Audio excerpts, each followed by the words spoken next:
pledge to the flag. Pledge allegiance to the flag of the United States of America and to the republic for which it stands, one nation, under God, indivisible, with liberty and justice for all. Roll call. Scott. Here. Lindros. Here. Siglitz. Here. McGee. Here. Maggie. Here. Duff. Here. Staff. Here. Correspondence. We have no correspondence, but I do want to take a moment there. While we're there, we do have we do have folks before. Normally, I might do this at council comment, but I do want to make people aware that we are closing in on hiring a new administrator. We'll add an agenda item later on and give a full update on that. But still a ways to go. We may have Sharon with us for one more meeting, but I did want to remind everybody that we're going to have a little party for her Saturday, January 23rd. Be kind of an open house celebration. We'll have a few dignitaries, we'll have a few speeches over at the Richardson Center. And then there'll be an after party that'll be a full-on open after party at the Glengarry to follow. So that's coming up the 23rd. Some of you have already been very generous with a few donations to help us pay for the party expenses and a gift. So I thank you very much. And for those of you still working on it, both our treasurer, Mr. Kondek, and myself are the point people for accepting donations. So I did want to let folks know that now. And that's my announcement that I wanted to slot in there. With that, additions to business, Ed did ask us to do an update on the hiring. It'll be brief, but we'll do that on item P under business. Do I have any other additions? Mr. President, I think in last month there was a deferral to this meeting on that consideration of a $1,000 budget for muck testing. Yeah, and I think what we wanted to do was defer that to get more information from the water board. So, I think we have some information on where we'd like to, well, not particularly tonight. why don't we add that as item L2 under Okay. recommendations from water board? Very good.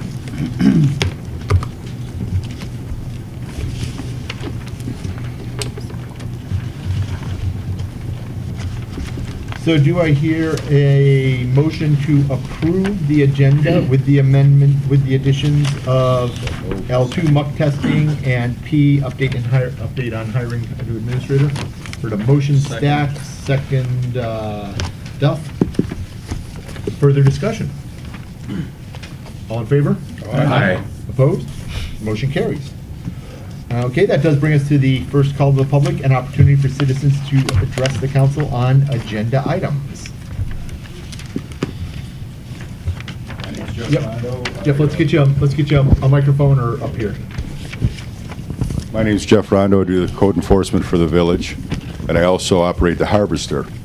I understand there's some concern or some interest. There's some questions that need to be asked about the Harvester operation.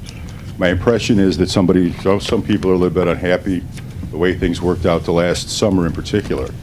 One thing I will tell you is I operated heavy equipment for several years. I ran a transportation company for a number of years, and I could run a backhoe when I was 6 years old. The other thing that concerns me is I guess that if people in the water board, whoever, had questions to ask me about certain situations, I'm always available. And if anybody ever wanted to go on the Harvester for a ride, they'd be more than welcome to do so. Now, last year, in my impression or my feeling was that my instructions were to follow the directions of the person who did the consulting, and that's what I did by GPS coordinates. The Penny Lake arm of the lake was off limits. I knew that right from the get-go, so I never even ventured down there.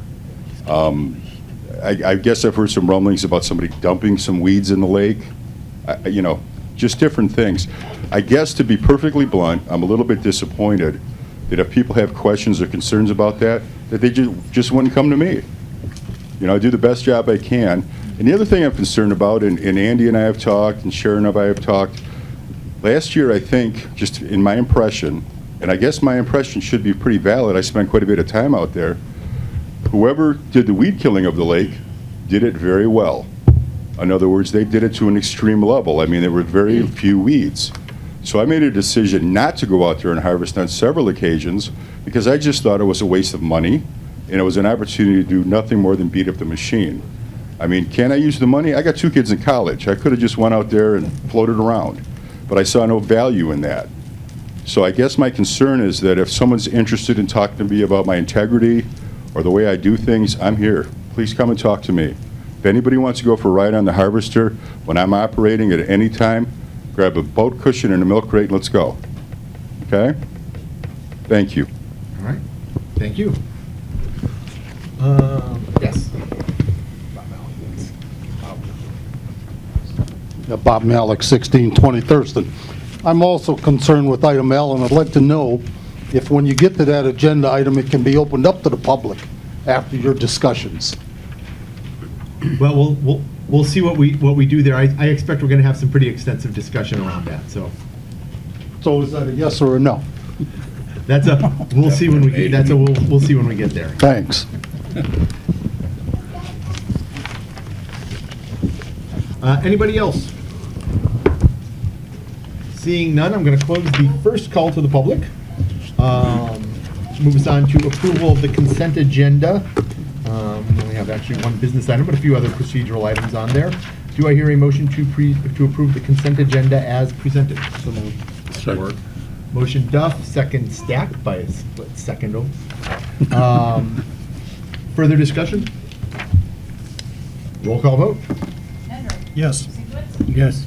Yes. Maggie. Yes. Duff. Yes. Stack. Yes. Scott. Yes. Motion carries. Okay, that does bring us down to item 12. Item A, David Cunningham resignation. This is really more an informative item than anything else, because of why we've got our item coming up in a few, but Sergeant Cunningham has resigned. So it's informative. We as council don't have to take any information, but, or, you know, we don't have to pass any motions or anything like that, but we wanted to make sure everybody was aware of that.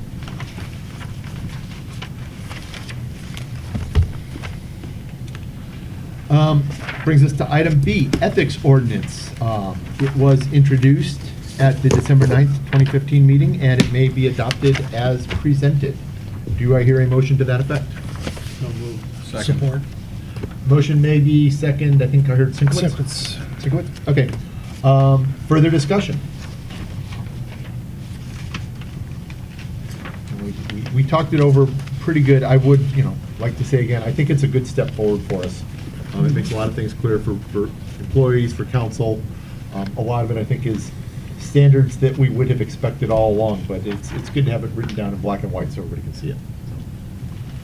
Any further discussion? Roll call vote. Sinkwitz. Yes. McGee. Yes. Maggie. Yes. Duff. Yes. Stack. Yes. Scott. Yes. Nedrick. Yes. All right, motion carries. Thank you very much. Item C, request from Acting Chief Ellsworth to hire Officer Jessica Keller as a full-time police officer. Captain Ellsworth, you want to introduce this one? Sure. I'll come over here since we don't just put my Officer Jessica Keller, she's worked for us since 2011 in a part-time capacity. She's done an outstanding job. She's been a very valuable member of not only the police department, but the community as a whole. And we're very excited to be able to offer her a full-time position with the police department. Effective when, sir? It would be actually Saturday, right? It's the 16th? Okay, thank you. All right. Based You- on the recommendation of our police chief, I would like to recommend that Jessica Keller be sworn in as a full-time officer for the Wolverine Lake Village Police Department. Motion Sinkowitz, second Stack. Further discussion? I'm really excited to get you on full-time too. Great, thanks, sir, I appreciate it. We're doing this quick. Well, I guess we have 2 police And 2 police officers for officer parents. parents. Yeah. You learn to behave. Okay, there you go. We'll take that. Okay, seeing no further discussion on the motion itself, let me get a roll call vote. McGee. Yes. Maggie. Yes. Duff. Yes. Stack. Yes. Scott. Yes. Nedrick. Yes. Sinkwitz. Yes. Motion carries. We'll proceed to the swearing in, but before we do, would you like to introduce your family? Okay. My husband, Matt, he's a state trooper, that's why I was saying.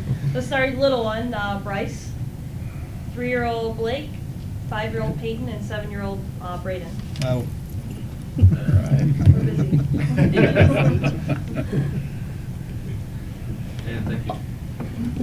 All right, thank you. Let's bring you on up. Get you sworn in. You're sworn in again, as it were. Yeah, I think I better come around.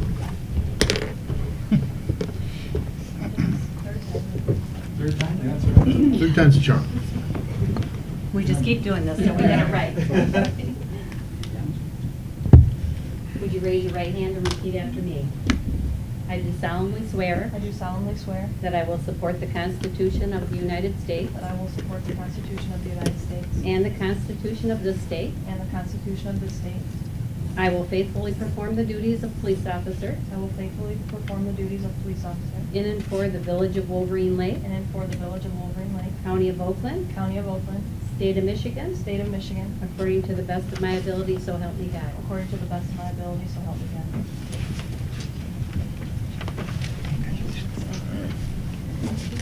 Thank you.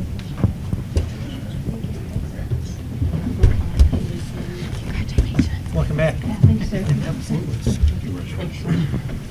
Well, let's get a signature. You're not off the hook that easy.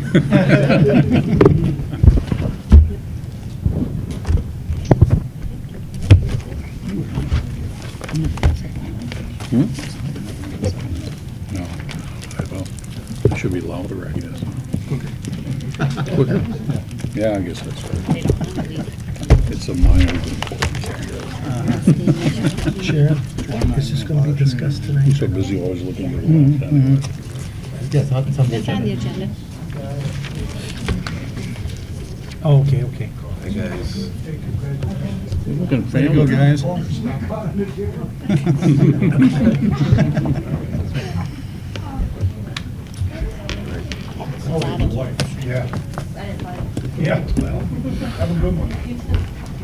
That's a lot of experience at parade control. Yeah. Crowd control. That's the next generation. All right. Brings us to item D, recommendation from the, recommendation from the admin committee. Administrative committee recommends council proceed with granting easements, license or removal of encroachments on the Marshar Road ending as presented. So, just to give everybody the background and introduction to this one, you may recall you asked the admin committee to go out, take a look at the road ending there. Now that we've got it surveyed, we found that there were several existing encroachments. We wanted to make some recommendations back to council as to what to do. So we held our admin meeting. We went out, we inspected it for about an hour, we looked at the various things, and we tried to come up with recommendations that are going to be fair to the adjacent homeowners and also make sense for the village and that piece of property going forward. So what I'd like to do is kind of go through them, perhaps talk about them one by one. Sorry, I don't want to interrupt you, but I think if I assume that you were going to step out of the discussion and deliberation, and so it could be appropriate before your discussion for him to do that. Okay, so I had a question, because. Can I make one comment? Sure. I'm not, other than that, I can't say anything. Right, well, it's a conflict of interest for you Okay. to discuss and to discuss with council and to All right. decide on it, but that's why I was trying to stop the conversation before. Okay, I thought it was the vote, but it's actually the discussion too. Yeah, Okay. absolutely.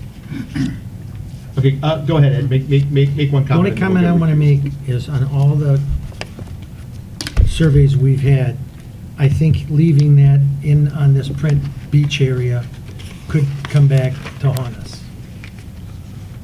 Okay, I think that should be removed. The rest of it is fine. okay, and so, do we need a motion to, I think we need a motion here to Yes. recuse Ed. So do I hear a motion to recuse Ed from this discussion? Second. Motion Stack, second Duff. Further discussion? Okay, I do want to mention, I know we did let Ed have a comment there, but I felt that was within the bounds of him as a member of the community, as an adjoining homeowner, either way. So I did want to allow him to have his say in all fairness. So with that, we have the motion, we have the second. All in favor? Aye. Opposed? Motion carries. Ed's recused from this one. So let me just go through the list of items that we've got here. And Mr. President, can I ask a general question before we run the Sure. list? From a legal description, the word easement, are we not granting access as well as use? For example, this is really far out. But if you grant an easement to the seawalls, and I know they're only 12 inches wide, aren't we granting the ability for an individual who has that easement to get on the seawall? And does that create conflict from what we're trying to do? And I'm not trying to point it out just because it's a member of council that has this. I mean, this is true of anybody that we're involved with this question. Doesn't that sort of go against the whole spirit of what we're trying to do? That is to make some control of how these road endings are used? It's an encroachment easement. Right. So what you're giving is recognition to an unlawful encroachment on property. You're not expanding the use or allowing any more than is already there. It's just an easement for the encroachment. There's no expansion of a retaining wall or dock or anything of that nature. And the language in the easement will say that as well. Okay. And just to be clear, if we approve the admins committee recommendation to go forward with this, then we'll have our attorney draw them up. We'll have to Yeah. approach the homeowners and get those. And so similar encroachments easements that we had included, you must maintain the structure. If you don't maintain the structure, it will be removed. You cannot replace it. You have to insure it. Right. All of that is gonna. I understand, and I yeah. guess just from a standpoint, if I was looking at my own private land with encroachments or items that are encumbering or involved in my own lot lines, I'm not sure that I'd want to grant to somebody else maintenance rights, access, or even the responsibility of doing something with that item. And depending upon them to maintain it or insure it or do anything similar to that. Well, But that's just a I mean, personal if they opinion. don't maintain it and insure it, then it goes and it doesn't get replaced. And this is your only tool, licenses and easements are your only tool to allow that encroachment to continue. I understand. At the same point in time, we could also ask for either its removal or its, tendering of any and all rights to the village so it ends those relationships forever. If that, like, for instance, a seawall, if the seawall comes down, it cannot go back. That encroachment is allowed for that particular encroachment. I understand now. that. I So understand that. You mean we couldn't put an it back option either? is removal, but If we had a granted to our, We To us, could we- put it back because it's the road ending that we Well, yeah. control. okay. it's your road. I mean, Of your course, road ending. of course. So you could put it back, but the person that has the benefit of that easement cannot. And I guess that's why I'm going around in the circle with the question of what is the benefit both to the village and to the two neighbors on either side to have that easement granted to them? Legally, I don't know that there's a benefit to the village to give the encroachment easement. I think it's just, a recognition maybe of a difficult situation and trying to accommodate, but it's your only legal tool short of removal. If you want to allow the structure, you need an easement or a license of some kind. Otherwise, it's removal, because it's an encroachment. It's on your property. And they don't have the ability to grant that piece of property, in essence, this being the seawall, and remove themselves from any ownership, is what you're saying. You own the property that the seawall And is there on. we own this, therefore we don't own the seawall, though, right? The seawall itself, so you'd have to go get a court order that would allow you to remove that seawall, because the seawall itself is someone else's property. Although it's encroaching upon your real property, you would have to get some kind of court order to remove that. I mean, unless the person just lets you come and remove it, and you have an agreement to that effect. Or unless the person says, it's your seawall, Right. take care of it. Yeah. Okay. In which case, we would have the option of either Retaining it or removing it. either retaining it Right. or removing it. Right. And we'll talk a little bit about it maybe when we get down to the seawalls too, but But I think there are some pretty good reasons for both the homeowners and for us that I think we'd all just prefer they get repaired, they be kept up as they are, and we can just let them sit. So. So one more question, and maybe you're asking this too, John. If an easement is granted, it's still not their property. No, So it's absolutely. it's still village property, so Yes. people are allowed to go on that property? Yes, it's. Even though there's an easement with that seawall, Yeah. people are still able to go on that Well, of property? course, I mean, other people, other citizens. It can- No, Yeah, the public, I don't. the public. No Yeah. question in my mind that that's true. Mhm. I was talking about the specific easement on this specific seawall. Right. What rights does it or does it not give to Edward and the neighbor as compared to other individuals? In other words, can I come down and sit on the seawall? I don't have an easement, I don't have a right. And as we're going to adopt some ordinance structures in here, we're trying to at least put that in some kind It's of public modicum of property. control. The whole public. So whatever you could do lawfully, you could do. He or the other owner cannot prohibit public use of Right, the structure right. simply because it's encroaching, it's on public property. Correct. And by the same token, any individual who has this kind of encroachment easement can't also use that encroachment easement to say, my seawall, I'm maintaining it, I'm insuring it, I can stand No, on it." absolutely not. And the Okay. language says that in the easement itself. Okay. I guess I'd wondered why you never want the easement, but that's up to the neighbors. certainly. Well, I think the reason you want the easement, especially, when it gets time to sell or move it on, you want to make it clear that the pieces of property are there legally, they have a right, various things that have encroached are there legally, they're not in Yeah. danger of immediate removal, they're not in danger of getting you dragged into court. Right. That it's an established fact. And we get that with a lot of the different, things around the village where we have lines that were not drawn clearly or things that were not built according to where the plat shows. We've got a lot of them in the village, as Sure. everybody knows. And so I think it just gives everybody a much clearer legal standing one way or the other. And, this is familiar to you, is it kind of like helps with clearing title for purposes, Mhm. It is an encumbrance, it's an encroachment. So if they have an encroachment easement and a right to that encroachment, then that would I clear do a lot of title. closings, so I understand the issues Yeah. on easements and encroachments and Yeah. et cetera, and I'll let those on either side make their decisions. Okay, any other kind of general questions about it? Okay, so I thought we should go through the list of them. Let me pull my list out so I can get to my.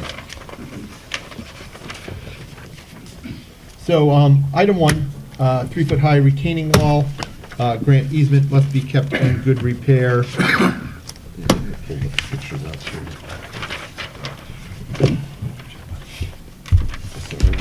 I know everybody knows the ones we're looking at.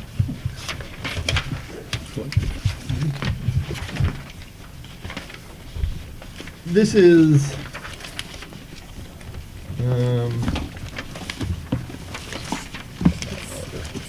It's a little hard to see, but Yeah. it's back here.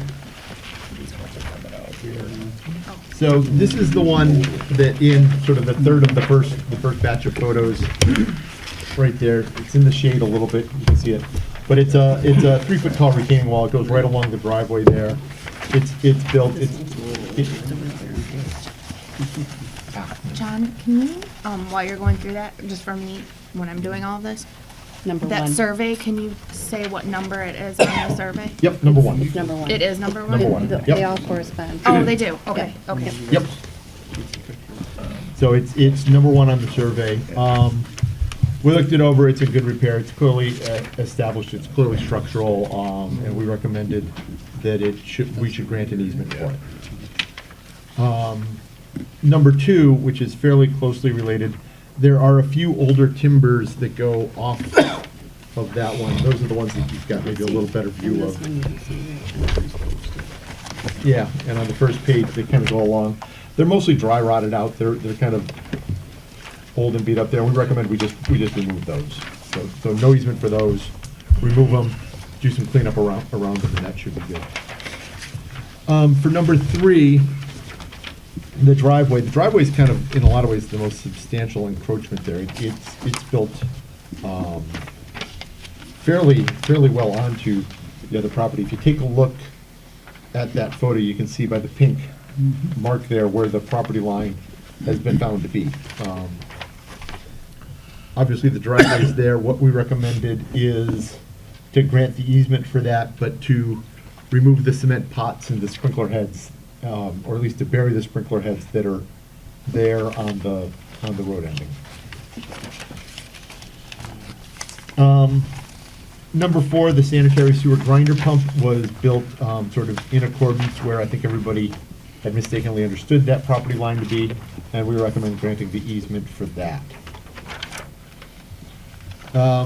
Number 5, the landscape area, that brings us across from the neighbors over to Ed's property. There's a little landscape area there that is over on the side.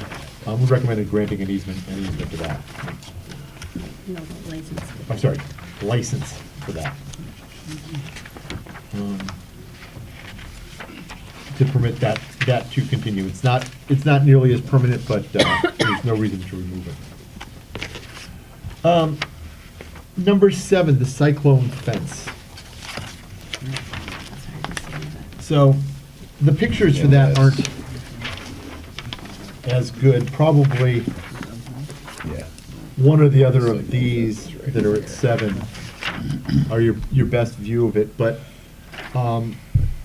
in on the road ending side of the property line a foot or so, there's bushes and there's an old cyclone fence that is in pretty much disrepair.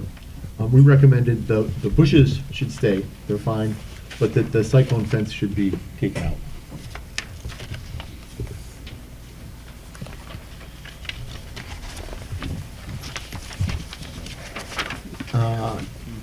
Number 8, seawall on lot 24. That's the neighbor with a little bit more.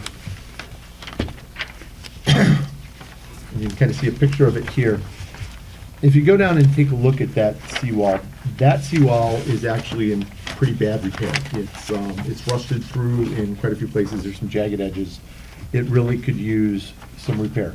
We recommended granting an easement for it if the seawall is repaired. You can also see on that photo the edge of the seawall, what is referred to on the actual plat as the beach area. That's really just kind of an area of soil and sand that goes in. During the summertime, it's submerged, it's underwater. Not really a beach area as one thinks of a sunbathing beach, but more a beach area as one thinks of as a shallow area that comes in and out of water. You can see pretty clearly there's a pretty substantial amount of land on top of that. It goes along. Yep. You can also see in the photo where the survey stake is.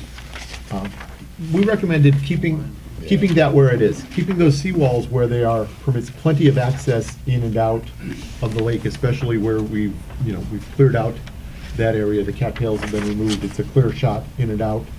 It keeps the seawalls that those are tied into structurally sound and okay. So we recommended granting that easement, but we do want that seawall repaired as one of the conditions of granting the easement. That if the seawall is not repaired, then we would remove it. But I think we would prefer to let him keep the seawall there, keep it tied in, but just have it repaired so that it's not a problem. The other one was the seawall on Ed's side. That one is in good repair. It actually encroaches much less onto the lot, and we recommend granting the same easement there.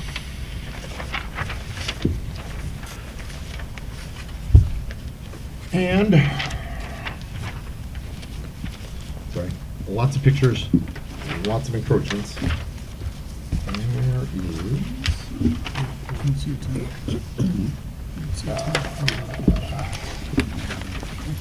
sorry, everybody, bear with me a moment. I've lost my place. There it is.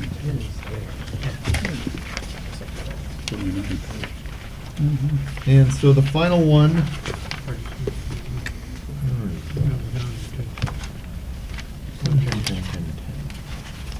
Ah, yeah, okay, so.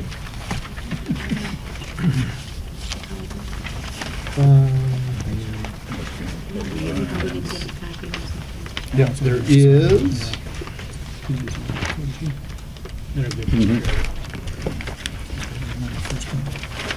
You have a good photo of that one? I thought I did. I thought I did too. No, I don't see it. Let's see it. That's the one side of the house. It's on my side of the house. Yep. Nothing there. It's just not seeing Yeah, I'm not seeing it. it. Well, okay, we don't have a good photo of it, but down right along the side of the house, there is a It's fence. gonna be the best one. It's around that area. Yeah, it's actually kind of behind where the bushes are, but there's a fence right along there. It's in good repair. It, certainly follows what I think the previous understanding of the lot line would be, and we recommended granting an easement for that also.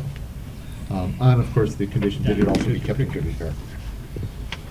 So, John, number 7. Yes. You said remove the fence but leave the bushes. Yep. Through a license? No, the bushes are just on the property. I mean, they're. Okay. they're I mean, that you're not identifying them with one of the homeowners? No, no, Okay, just no. maintaining the property, okay. Right, just yeah, making so sure. nobody, right, so we don't need, Anyone to have any interest Yeah. in the landscaping? Yep. Okay. the bushes are just there and they're on the road anyway. So that's our recommendation. So I don't know if there are questions, or do I hear a motion to adopt the recommendation of the administrative committee as presented? So moved. Motion Duff, second Stack. Further discussion?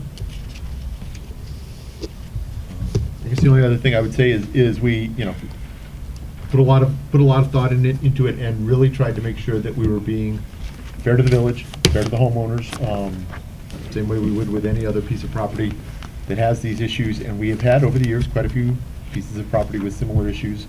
And easements are one of the things that has come up again and again, so. Mr. President, what kind of time frame are we talking about to get the legal aspect of it done and get all these taken care of, whether it's, the homeowner's responsibility, et cetera? Do we want to set a timeline on this? A time frame to get this done? Well, they'd have to pull a permit with the DNR to repair that That's what he probably. said. Yeah, I mean, let me get our attorney 6 back months for a from now. second. Right. And it's still not done. Yeah. I think, Jennifer, let me confirm. We can proceed with writing up the easements and the license, approaching the homeowners, negotiating it, hopefully coming to agreement on it, without actually the physical repair of the one seawall first, which may take a while through permitting, arranging. We would clearly want to put a time limit on how long it can go without being repaired. But we can proceed, and then if it's not repaired, at that point, that easement would become null, right? Yeah, you're gonna have to negotiate, that with the homeowner Yeah. and have that easement executed with just what you said. Okay, so, If the terms of the easement are met, it's not a good easement. right. So, I don't think that brings us to a timeframe on it, But but at least the seawall is one issue, but there's a couple other ones in here that we want things removed and taken care of. I just don't want it to be 6 months from now and nothing's been done, is what I'm getting at. That we put some kind of, come in spring or April 1st or something that has to be taken care of, or something, just so it doesn't go on 6 months from now, it's not taken care of. I mean, if the homeowners agree with what we want to do here, I think we need to set some kind of time frame that Yeah. the action should be taken. let's start with getting the negotiation with the All right. homeowners, get something around that. The point is well taken. We don't want to let things drag out forever, No. especially some of the landscaping things that will then need to get, fit into the DNR schedule, or, All right. sorry, the DPW schedule. All right. But Well, let's see what we come back with as a proposed timeframe. Okay. Mr. President, following up on Pat's point, will our attorney be drawing up the easements and negotiating with these individual owners, or will we be looking for them to also have an attorney in these negotiations? And I assume they have the right to do that. They certainly do. I would expect Yeah. our attorney and our administrator to approach them and Yeah. negotiate, and then, Yeah. it's kind of their decision as to what they want to do. And then if in fact, as I think Pat said, with good intent and good logic, we negotiate the easements, we put forth all of the requirements, put a list of standards as to what is good repair, and they do nothing, then we end up owning it. Yeah. And we end up taking it. Then- You own it now. Yeah. I know we own it They- now. they I won't don't have disagree. the- I don't They won't disagree. You have said the that. permission for that Okay. encroachment. No longer, and, depending on the nature of the encroachment, like the seawall, for instance, you would need a court order for the seawall. But depending on some of the other encroachments, you may not. And just, I guess I'm a little slow to this evening, but in order to gain access, that is control and ownership, we can only do it with a court order, is what you're saying.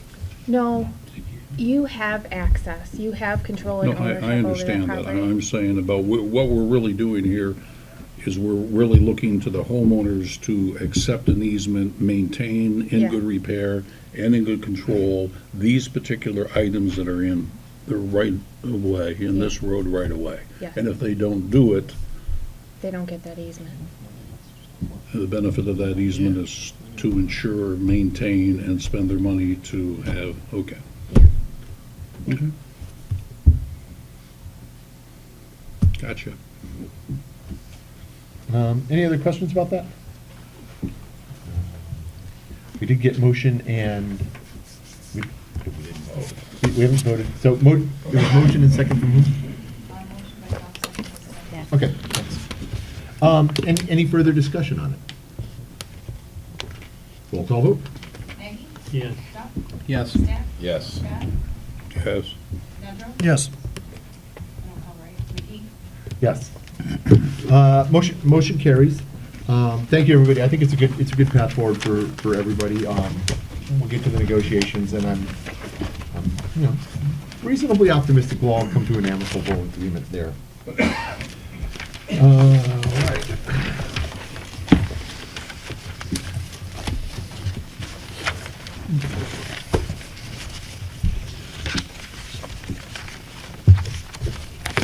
Okay, not really too much.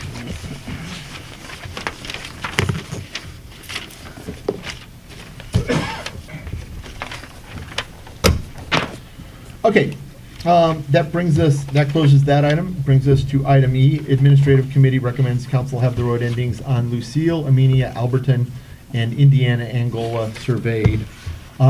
We made that recommendation. We didn't yet have the quote in at the time the packets were done on what that would cost, but our administrator negotiated with our surveyor, and the price will be $1,200 apiece. It's 5 pieces of property, so it's $6,000 total. It was $1,500 for the previous one that we did, but we negotiated a bit of a bulk discount because we're doing a batch of them. And what we would like to do is get them surveyed, identify if there are any significant encroachments on them. This is the list that we've so far been able to identify as road endings. It's not a guarantee that there's some other piece of property in the village that there isn't some other piece of property in the village that is a road ending, but we believe this is the complete list. Finding any other pieces of property would take, a recommendation and title survey.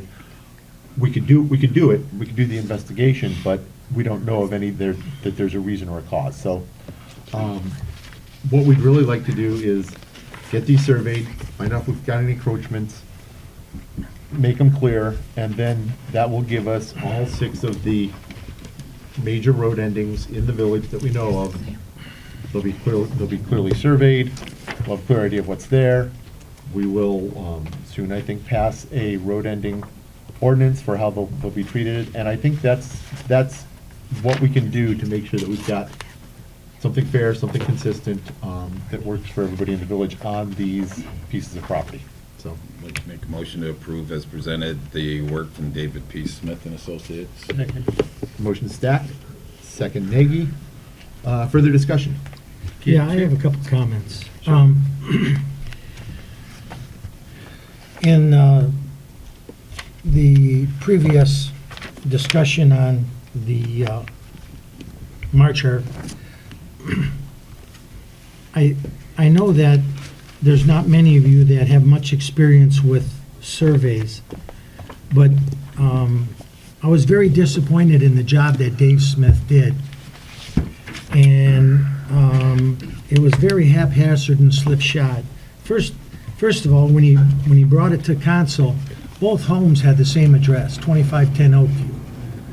And if you look at that, the only place he found an iron or a corner mark was up by the fence where that number 6 is. I believe it's a 6, okay? The one down here that's below the tree, it says field pipe, found field pipe 1. He was looking all over for that, and I found it.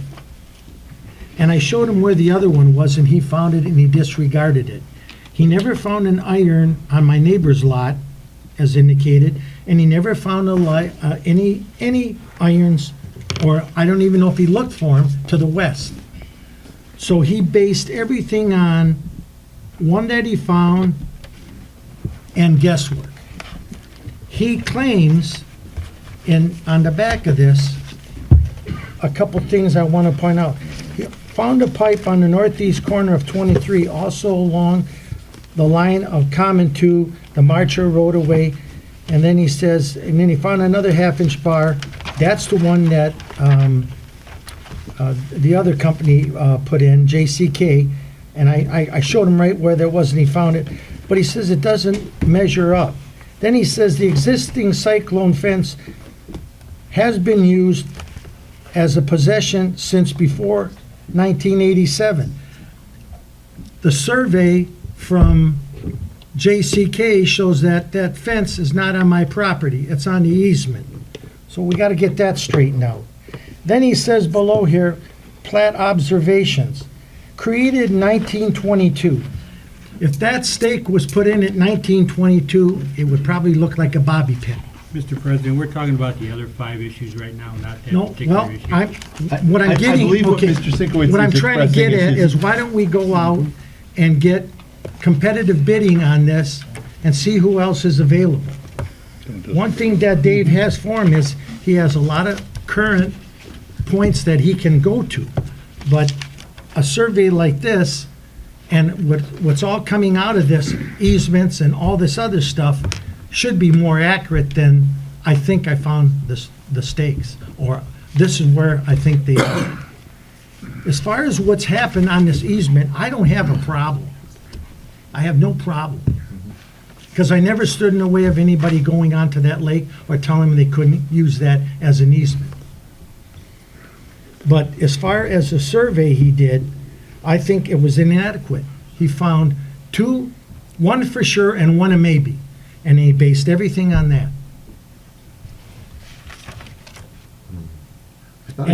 Did Mr. Powell have comment on our surveyor? I'd like to remind the board that Mr. Smith is a professional surveyor, and his reputation has to be guarded by this board that is proven inaccurate by a peer or in a court. So you really need to maintain the integrity of the survey that's before you and just talk about the rest of them. I think it's legitimate to suggest maybe going out and getting other bids, but you certainly cannot start accusing a surveyor of being inaccurate. Okay, and I think what I would have to say on the survey we have before us is anybody who disputes a survey certainly has the right to go out and get their own survey. I would be happy to do that, and then if we have two surveyors who have surveyed and come to a disagreement, then there's a point of disagreement. But until such time, I know Dave Smith has a very good reputation. He's been our village surveyor for a long time. We have gone out and looked at rates, and he's always been a very competitive price on the rates. I think he's a good surveyor, and I think we can proceed with the surveys that we would like to do. Well, Mr. President, we have 2 surveys, and there's a major confliction. JCK says I have 5.5 feet from my house to the fence. He has 6 feet 8 inches. So I just picked up another foot of property off that easement. And I can, it's right here in black and white. He's got it marked down there, 6'1" to the fence. I measured it with a tape, and to the fence it's 6'8". And he wants to use that fence as a property line. The survey that you're talking about, though, it's a 1987 survey. I mean, it's, Well, I didn't move the house. Okay, Like to move on with the vote. yeah. Are we still open for comment or question? let me go to Mr. Scott, and then if we have a call for the vote, I'll. Yeah, it's, might not be the right way to, or the right time to interject this, but it is a little bit of a different subject. As the chair of the Park and Rec's Capital Committee, I was wondering if it wouldn't be logical to include the Helmsford Well property, which is owned by the village, and also the property in front of the apartments on Wolverine Drive for surveying. If we're going to do this all together, we might as well do it at one time. I understand what you're saying. I think I'd like to keep the road endings as themselves. If we have another batch of properties we'd like to survey, let's go out and figure out which ones we do. But we have a list here of ones specifically that we want to do. I'd like us to move Understand forward that, but I mean- as soon as we can with them. It's not going to change the fact that they are individual pieces of property and their ownership. It was just a question of seeing whether this would be a good time to save money on doing that survey if we're going to get a bulk price. I would also suggest that if we're having this kind of conflict, and I don't at all disagree with what Mike says in terms of the integrity of a survey, it might be time, if we're going to do 4, 5, 6, or possibly 7 properties, to open it up for competitive bidding. Council's pleasure. What other surveyors have we worked with or that are here available in the village or in this area, they could do this kind of work? Well, I mean, besides the guy who does a mortgage survey. there's a lot of surveyors out there. I've just closed on a commercial property. Chemtech, for example, is Yeah. the company I use. But I would say it is a little unfair to negotiate a price with him and then go out for Then go out bids. to bid, and especially since we said what the cost was publicly. I thought we were somewhat required if we were over $5,000 to look for competitive bids, but I might be wrong on that. Pleasure of council, as you said, Mr. President. I see our attorney looking for something. What is your dollar amount? 6,000. Okay, is that, what's that math? We're talking about 5, that's 5 times 6,000, right? It's 1,200 Yeah. apiece, 6,000 total. Okay. $1,200 a piece. So, and your ceiling is 6,000 to waive the, I think it's 5, but I'm not sure. I do not recall. I thought you said, Competitive bid, I yeah. thought you said that I'm was not the. certain what it is. Oh. Is it 5? I think it's 5 also. Okay. I'm looking. I'll make a motion that we go out for competitive bids on this. So, tell you what, if we're gonna go out for competitive bids, let me get the motion, and then a second, and then let's have some discussion. So I hear a motion, Sinkowitz, second I'll Scott, I second for believe. discussion What happened to purposes, this one? certainly. This motion that's on the table. Yeah, we have one on the table. So we have That's one right, motion. correct. Okay. Have to withdraw for discussion. Okay, so what I have, now, we've got. Is 5,000 the? Sorry, I've let us get into bad procedural, but we have a motion, then we have a motion placed on top of it to substitute that motion. So we'll deal with the substitution motion first, and then we'll go back to the original motion. So we have a motion to go out for competitive bids, or to modify the motion. But you could also waive Yes, We could waive it, certainly true. yes. the bid. So we have And a I'm mo- just I'm trying to. throwing that out there. I just want to see what Jennifer. So we have a has to say. motion to modify the motion by really completely substituting in a motion to go out for competitive bids on it. Let's have discussion on that one. We'll go back to the original one. The discussion's going to be much the same for either one. So, I would not be opposed to going out for competitive bids on a package of parcels if we're going to do it. If we are going to do that, then I would say, let us not do that. Do these these parcels, let us put together a list of, if we do have multiple other parcels that need bidding, or, that need it. So if we think some park parcels, some water parcels that really do need surveys also, let's put them together as a package. But I don't know how much we really need surveys on those other parcels. Well, I don't know if we have any accurate survey on those two parcels. I'm under the impression that there are encroachments on Helmsford that do exist. I think those are just in discussions with neighbors in and around Helmsford. We talked about it. The fact of the property line existence between the edge of the apartment water side and the edge of the lake, which is what we own as a village, that entire front portion of that apartment line, which would make a great park, personal opinion. I don't know if there's a survey around. I know of aerials, I can pop Oakland County's aerials up there, but if we're gonna move forward, we're gonna have to determine easements and grant access to that kind of property, if that's ever gonna be designated as a park. If we're gonna use Helmsford as a park, if that even comes up for discussion, somewhere we're gonna have a survey. So it was just a question of saying, if we're gonna throw 7 or 5 or 4 together, let's all throw them in the pot and get them done. I don't know of any other property in the village that is owned by the village that hasn't been surveyed. I guess don't have access to that information. Maybe Sharon knows more than I do, obviously. Can't think of anything right now. Yeah.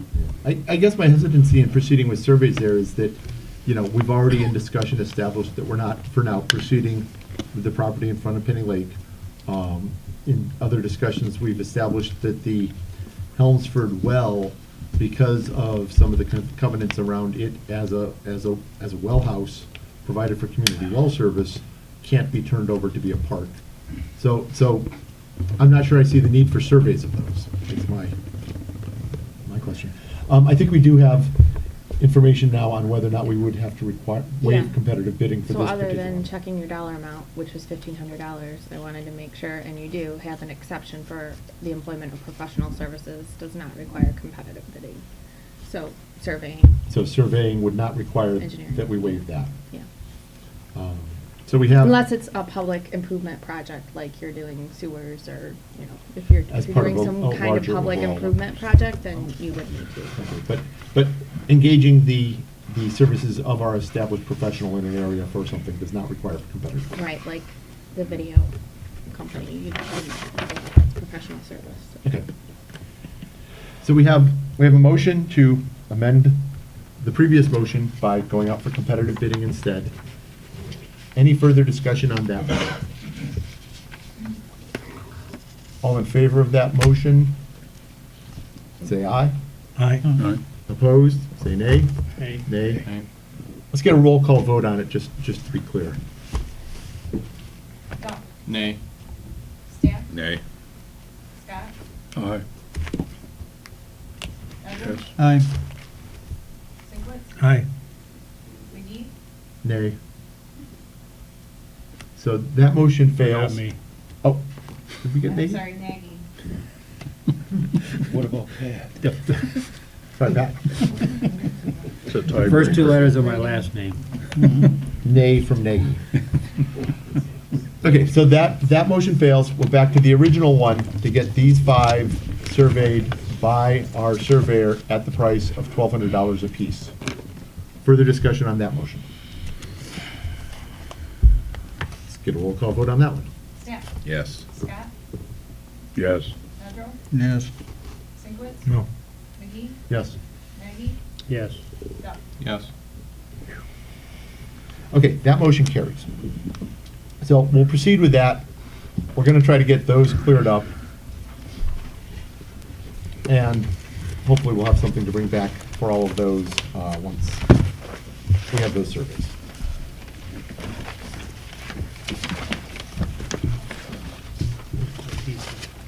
Okay.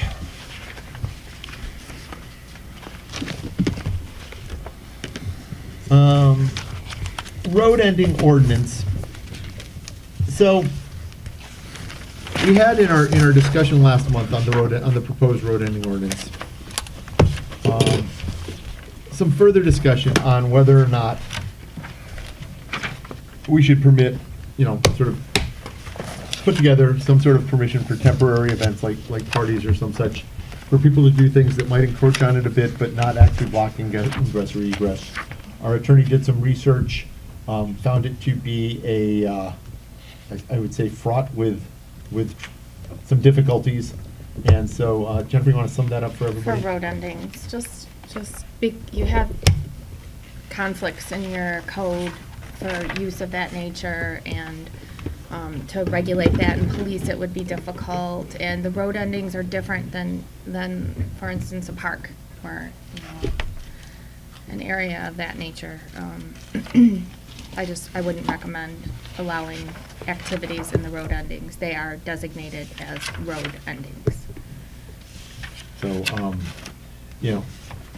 having looked at what she brought back in terms of the changes to our ordinance structure it would require, we could have the admin committee research it or see if there's a good way to do it or something else. But I think I would recommend that we just accept the fact that that's not going to be a good idea under our ordinance. But council's pleasure again. Well, at that point, we'd still allow ingress and egress, right? Because Yeah, that's- people are still allowed that's ingress, egress. Essentially what the. As long state as law they're is. not blocking the road ending. Right. They're fine. Let me clarify that. Yeah, that was basically to give like a 72-hour permit on that piece of property. But, yeah, I think it's, I mean, that's a good thing for your public property, but Right. not, road endings are kind of a special beast. Okay. So, unless I hear a desire to move on that, I think let's accept that recommendation from our attorney and move on. Make that recommendation. I don't even think we need a motion here. I Okay. think we can just proceed. Just let it go, okay, Yep. that's fine. Okay, so that does bring us to ordinance 156, public road endings ordinance, which you have before you. It has been updated, let's see, in the highlighted areas in correspondence with our previous discussion. And with it before us, I believe if we want, we can introduce tonight and adopt next month. So, do I hear a motion to that effect? Make that motion. I hear a motion from Nagy to introduce Village of Wolverine Lake Public Road Endings Ordinance number 156. Thank and you for clarifying that, sir. And a second from staff. Further discussion? I just had a question, if I might. Under item 10, D1, as specified in subsection 124.04B2, boats may be launched at the public launch at public road ending, or public road end. I assume that means or is inferred to say that the public launch is a road end. Is that what we're trying to say here? No, so what we are saying there is it puts in the ordinance, we took this from one of the other ones, it puts in the ordinance,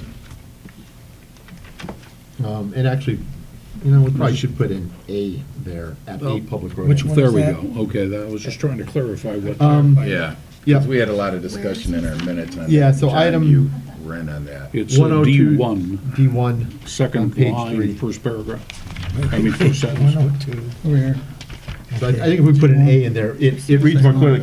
But that was language that we wanted to put in case we wanted to create. In the future. A boat launch in the future, yeah, Right. then we wouldn't have to go back and redo the ordinance. Okay. They want Oh, the. take out the and The, put in A. A. Okay, got it. Mr. President, when we were discussing this before, I thought one of the things that we had on it in general regulations was there'd be no loitering.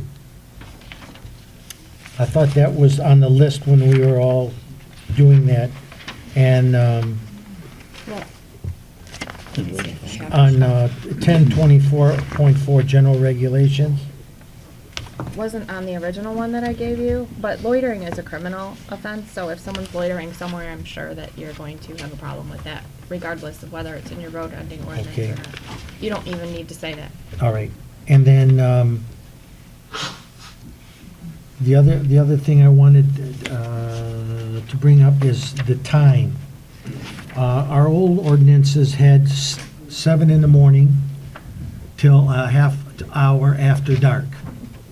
And I think in fairness to the surrounding neighbors there, that 6 o'clock in the AM is kind of an early start to be making noise. If you're dragging a boat in and out, or people going in there. Well, we had pretty substantial discussion around this in our last meeting, and we came to the conclusion that 6 to 11 felt generally logical for people, especially in the summertime when sunset comes pretty late. Well, you'd have a half hour after sunset, because in our old ordinance, that's what we had. Which ordinance are you referring to there, Ed? The ordinance that nobody seems to know about, the ordinance that I was chastised for. It's section 67408, and it says, "No person shall swim, wade, dive, or fish at any public park, public bridge owned by the Village of Wolverine Lake, swim, wade, dive, or fish at a body of water abutting any land owned or controlled by the Village of Wolverine Lake." See, that's what I told the reporter. No. That is, I don't know the impetus for that ordinance in 1981. One. But since that time, first of all, that's a criminal ordinance prohibiting swimming, fishing off in a public park, which this is not, off a bridge, which this is not, and in the water, which that's not what we're talking about. We're talking about access on a public road ending.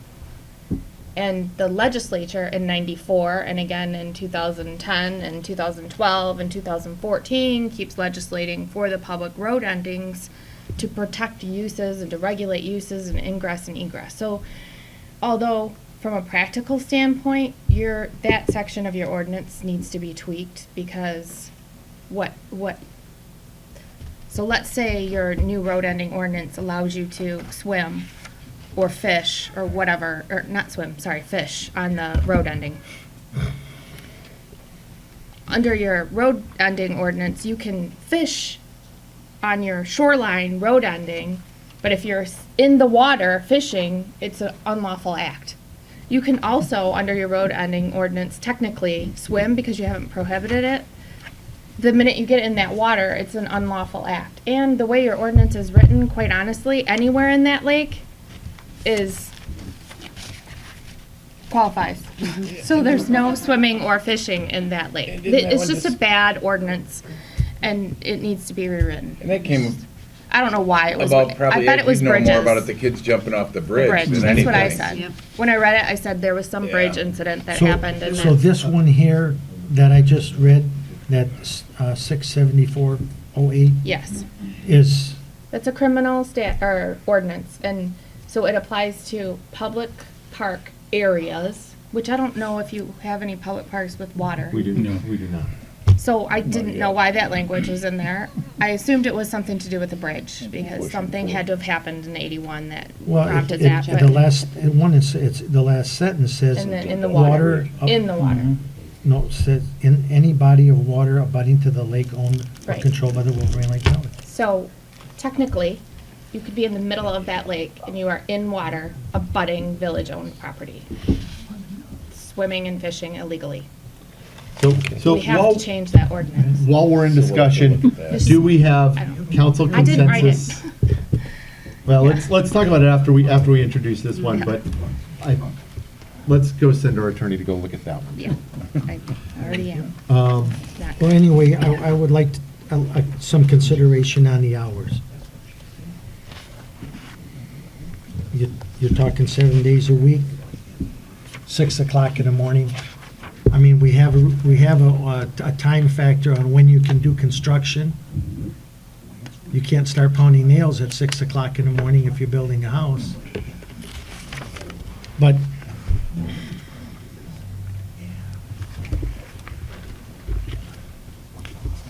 and the other question I had on this is, let me see, which one was it here?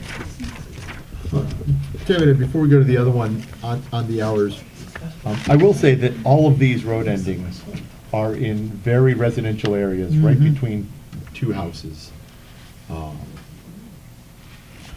But if you change, I mean, I'm just gonna throw this out there, if you change it from 6 AM to 7 AM and a snowmobiler comes through there at 6:15, number one, by the time you woke up and tried to do anything, I don't think an hour is gonna make a difference. I'd still think that person would go flying through there if they wanna go through at 6:15. I think if somebody wants to go fishing, that they're gonna go out at 6 o'clock in the morning, 6:15, versus waiting and standing there till 7 o'clock to go out, especially in the summer when the sun comes up earlier. And In the summer, the sun comes up around 6. yeah, Well, there's a lot of people that are being affected just besides me. oh, I know, and I'm not just targeting this at you, Ed. I'm Oh, just I throwing this didn't out know there. that. That's a surprise. Okay, we had discussion around this last time. We came to 11 to 6. Is council still general consensus that we stick with 11 to 6? I feel it's reasonable. I feel it's enforceable. If it does become a problem, I think we can come back and change those hours. You know, We had a lot of Well, we discussion did, at the yeah. last meeting. yeah, so if it becomes a problem, we can always come back and change it, but I think that's reasonable. Okay, Ed, you had a second point?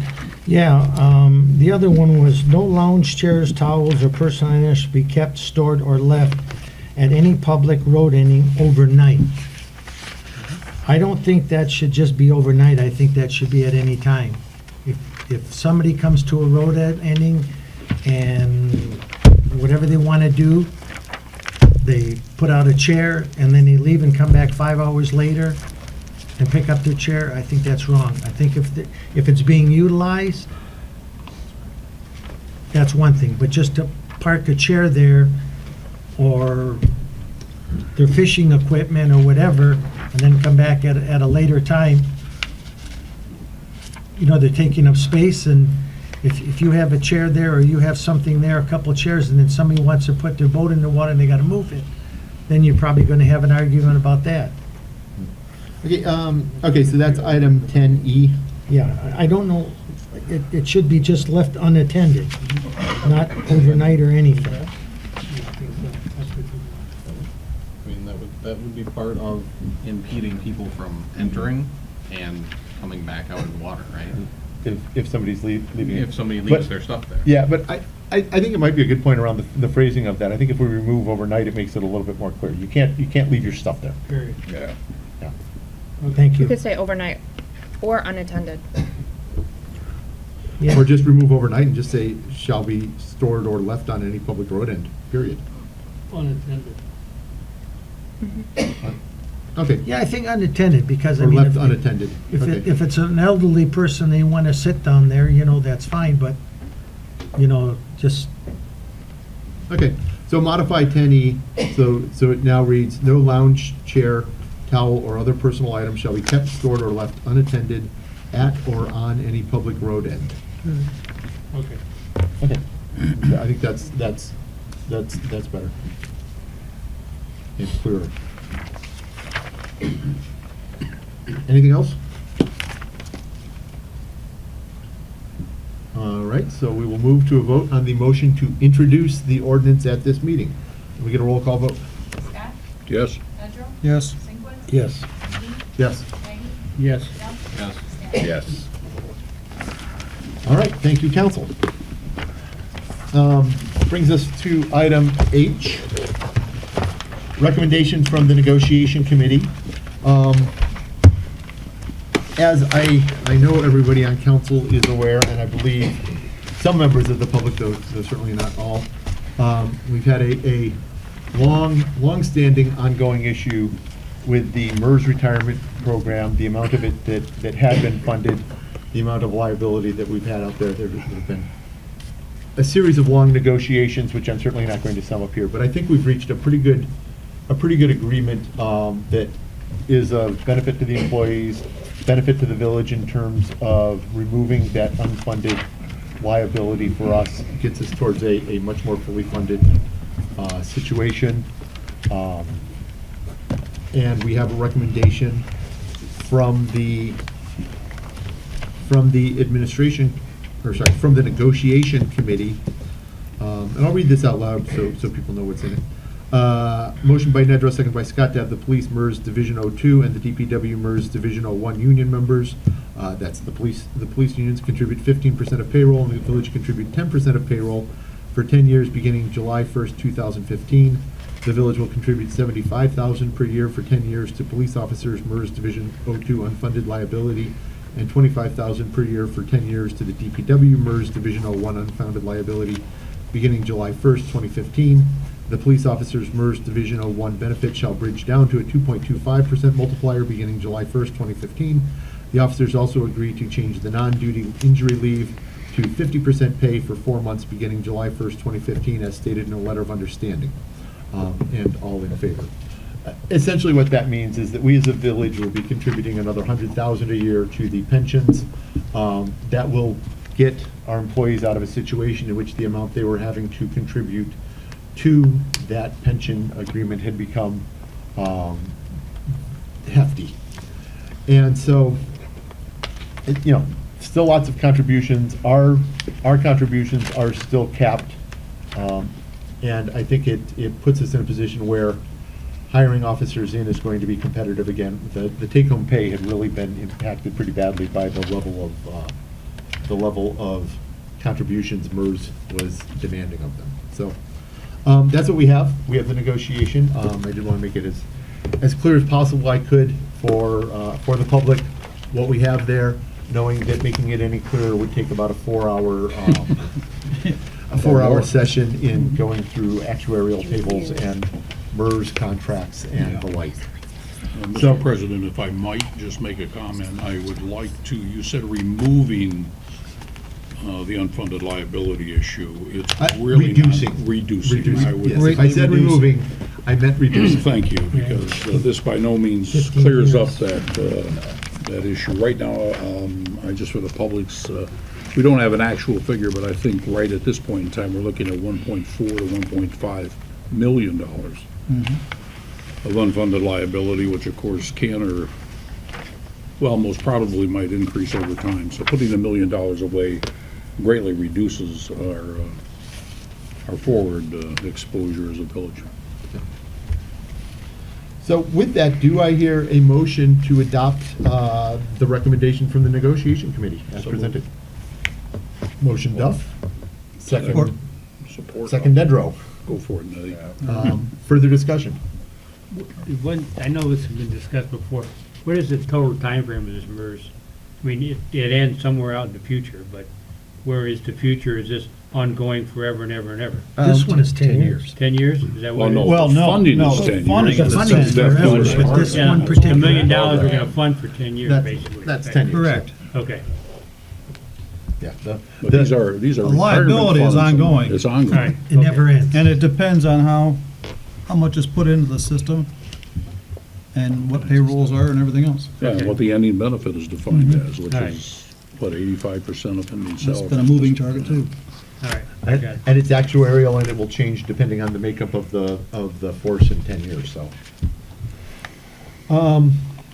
Okay, further discussion on the motion before us. I do want to say thank you to everybody who's been involved in negotiating this. The employees, our labor attorney, our administrator, who I know has worked for literally years and years to try to fix this problem, and I know she especially wanted to have it cleared up before she departed, so. I changed my mind. Okay. All right, back to square one. We'll see you on Tuesday, Chair. Yeah, I think dragging anybody through those negotiations, again, would be threat enough. But no, seriously, everybody approached it, I think, with good faith and with trying to do the right thing by everybody. So thank you to all. It's a difficult situation. It's happening in a lot of communities, so I'm glad we're able to address it. And with that, I would ask for a roll call vote. Nedrow. Yes. Singleton. Yep. McGee. Yes. Maggie. Yes. Duff. Yes. Staff. Yes. Scott. Yes. All right. Thank you, council. Okay. Item I, request from Acting Chief Ellsworth to begin construction on the police storage room as presented at a cost estimated at $4,500 with funds from 101-900-970.005. This will be the final conversion of the room that we had put in there behind to our new evidence locker and secure storage area. So, Captain Oakley? What this expense is building two walls. We're actually going to take a quarter of that room, a 9 by 13 section of that room. It is 18 by 26 currently. We want to take a quarter of that and make it a secured area for limited access for two officers. One, it would be me, as well as Officer Morosco, that would have access to control the evidence, such as drugs, money, things of high security nature. We want to build a secure wall, and we've been getting bids regarding a concrete wall, a 9 by 13 concrete wall. And I don't want to give too much away because obviously the security issues with that, but at the same time, it also, that price included shelving units and individual lockers, things that we need to keep separate from each other. A table for working on firearms, as well as placing our storage files in that secure room. So it's all the police files would actually come out of the current storage room and go in here, as well as that small, or that quarter of the room secured area. We can use the rest of the area on this end as a bulk storage, such as bicycles and things of that nature, so we can get them out of Andy's garage, which I'm sure he'll be happy about. But it's just, this is what we've came up with. I think this is going to be the cheapest. We're going to be doing a lot of the labor ourselves, moving things around and stuff, but the building of the walls and the steel door is going to be probably at least half the cost. Question. Andy, is this something that the DPW might want to do during the winter? We've talked about that. As far as the construction expertise that we have within our department here, basically we build circles like manholes, and I don't think that's what John wants in there. I don't have a confidence in our expertise in building a wall that tall and having it straight enough and doing that with the expertise we have. If we still had Jeff Miller here, he'd lay it up in a day, I'm sure, but we don't have that lifetime worth of masonry. And this is going out for bids?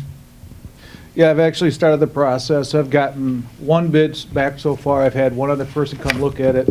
I'm actually going to reach out to Mr. Miller and see if he's interested in coming down and giving us a bid on it. So let me just be clear here. We're not going out for sealed bids through a bid process. You're going out for quotes. I'm going over quotes. I'm looking for cheap. Sorry, I had to say it like that. But No, I just want to make sure that everybody's... No, it's not a sealed bid process. It is, I'm going out for quotes to get, obviously, building something of a secure nature is going to be more than just drywall and wood walls. We might end up with a hybrid of some sort, but that's to be seen. But if we're going to build it, I would prefer that we build a good, secure... And that is, and one of the things was... That's the whole point. I think a lot of the expense is going to be actually that steel door. Mm-hmm. We need a quality steel door. And unfortunately, I might be unpleasantly surprised at the cost of this. I might not reach that 45. That might be just part of it this year. So we'll see what happens when I get the other bids in, or the other quotes. One other question. I've been in enough police stations, a lot of them use that fence. Yep. That The steel real grate. tight Yeah. 1/4 square diamond grate. And evidence is in there, and sometimes people are in there that are being asked to visit for a while. Is there any reason why we haven't thought of using that? The expense, the steel is very expensive right now, and if I was to do and that ceiling in there is 10, what we say? 10 foot. So, you're talking a fairly significant size of steel, and you also have to have support in there, the steel post in there for support. I certainly am looking at different things because Well, just a thought. yeah, and it is, and I've looked Out at of it. sight, out of mind is better. But And if- I agree, if you and that's can- one of the If you things can that- make a secure room and, come under budget, then then the door can be better and. other I things get it, can. and But anyway. I'm looking into, like I said, I'm giving them ideas of what we need in there, and they can come up with the best quote, so. Okay. Block's pretty cheap. Concrete block's pretty cheap. Yeah. You can buy the Captain, steel you alluded to, prefab, pre-cut. you hope the $4,500 will be Oh, enough. no, Do we you need can to get in there. allocate more funds, or can we just handle that if it comes, when you come in with bids later on? I'm not, I understand what you're saying, and I'm confident with what I have right now. If I have to put something off, some additional steel shelves or something until the next budget year, I'll do that. I don't have a problem with that. I need to make sure I have a room to put them in first Yeah, before I get the understand. shelving unit. So, Okay. Shelving units I have to order anyway. I want to make sure I have enough to get the room built before I order anything, so. fair enough. All right, actually, I don't think we got a motion on this Make a one. motion for that. So I hear a motion from Second. Duff, second from Sinkowitz to recommend our police department begin construction on the police storage room as presented at a cost estimated, and for the motion's purposes, at a cost not to exceed $4,500 with funds from 101-900-970.005. We understand that if things happen, you'll come back to us and let us know. Fair enough. Okay, further discussion on that motion? Get it done. Roll call vote? Sinkowitz. Yes. McGee. Yes. Maggie. Yes. Duff. Yes. Stack. Yes. Scott. Yes. Landro. Yes. All right, motion carries. Item J1, request from Acting Chief Ellsworth to schedule the following training. Actually, let's maybe address item J1, 2, and 3 all as a single motion, if we don't mind. And so I'd like to get the motion before us, and we'll ask Captain Ellsworth to give us any additional information. Motion to move forward with items 1, 2, and, item J, 1, 2, and 3. Second. Motion Stack, second Nagy, to proceed with police training as presented in items 1, 2, and 3. So Morosco to Schoolcraft College Firearms Instructor School, Glock Armor, and Morosco to Glock Armor School training, and send the officers to their annual core training in February. Cost for the first is $700, cost for the second is $250, cost for the third is $1,400.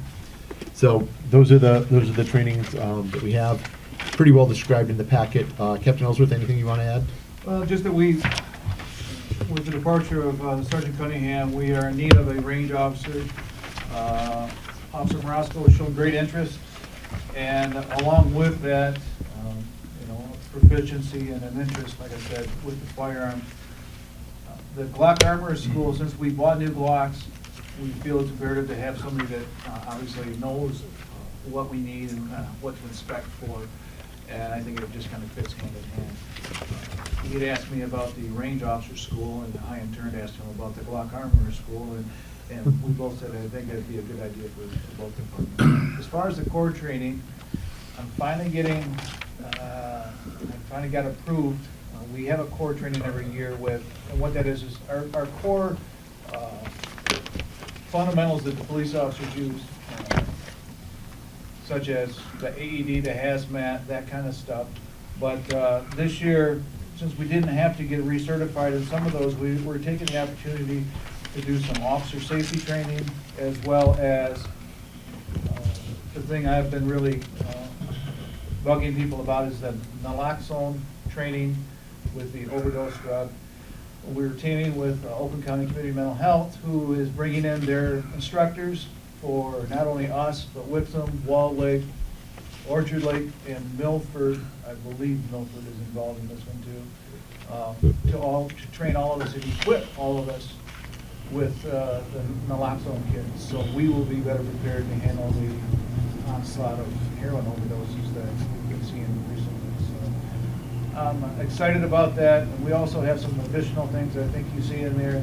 Lee Chiquette is an internationally known instructor in self-defense. He taught last year our core training, and he's very highly sought after. He's agreed to come back and do it to train us again for a reduced cost.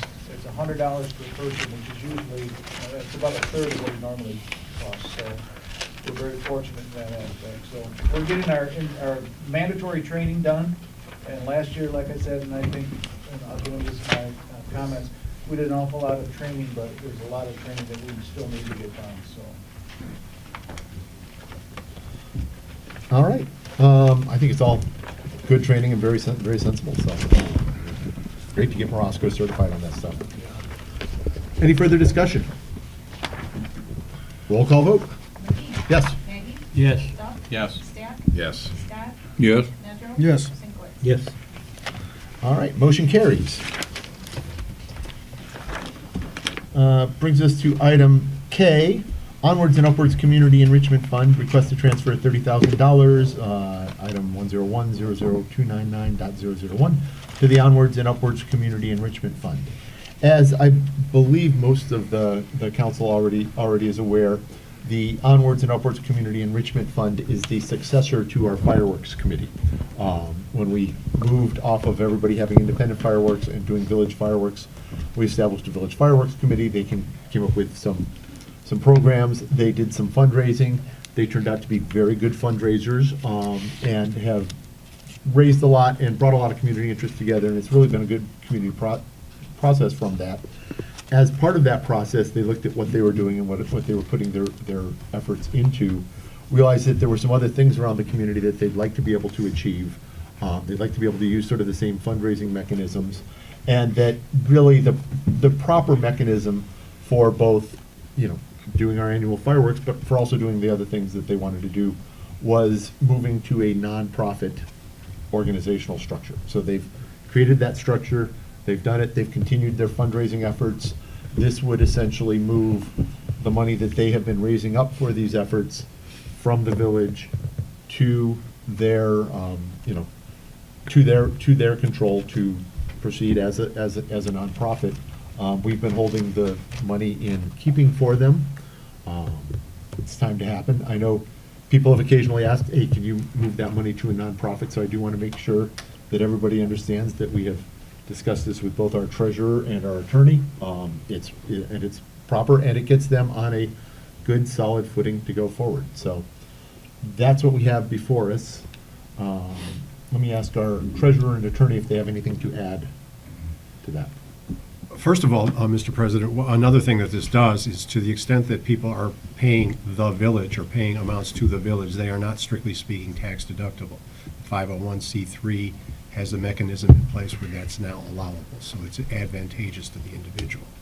Our auditors looked at this as well, and the understanding is that, it's not like villages cannot in and of themselves make charitable contributions. They're forbidden to do that.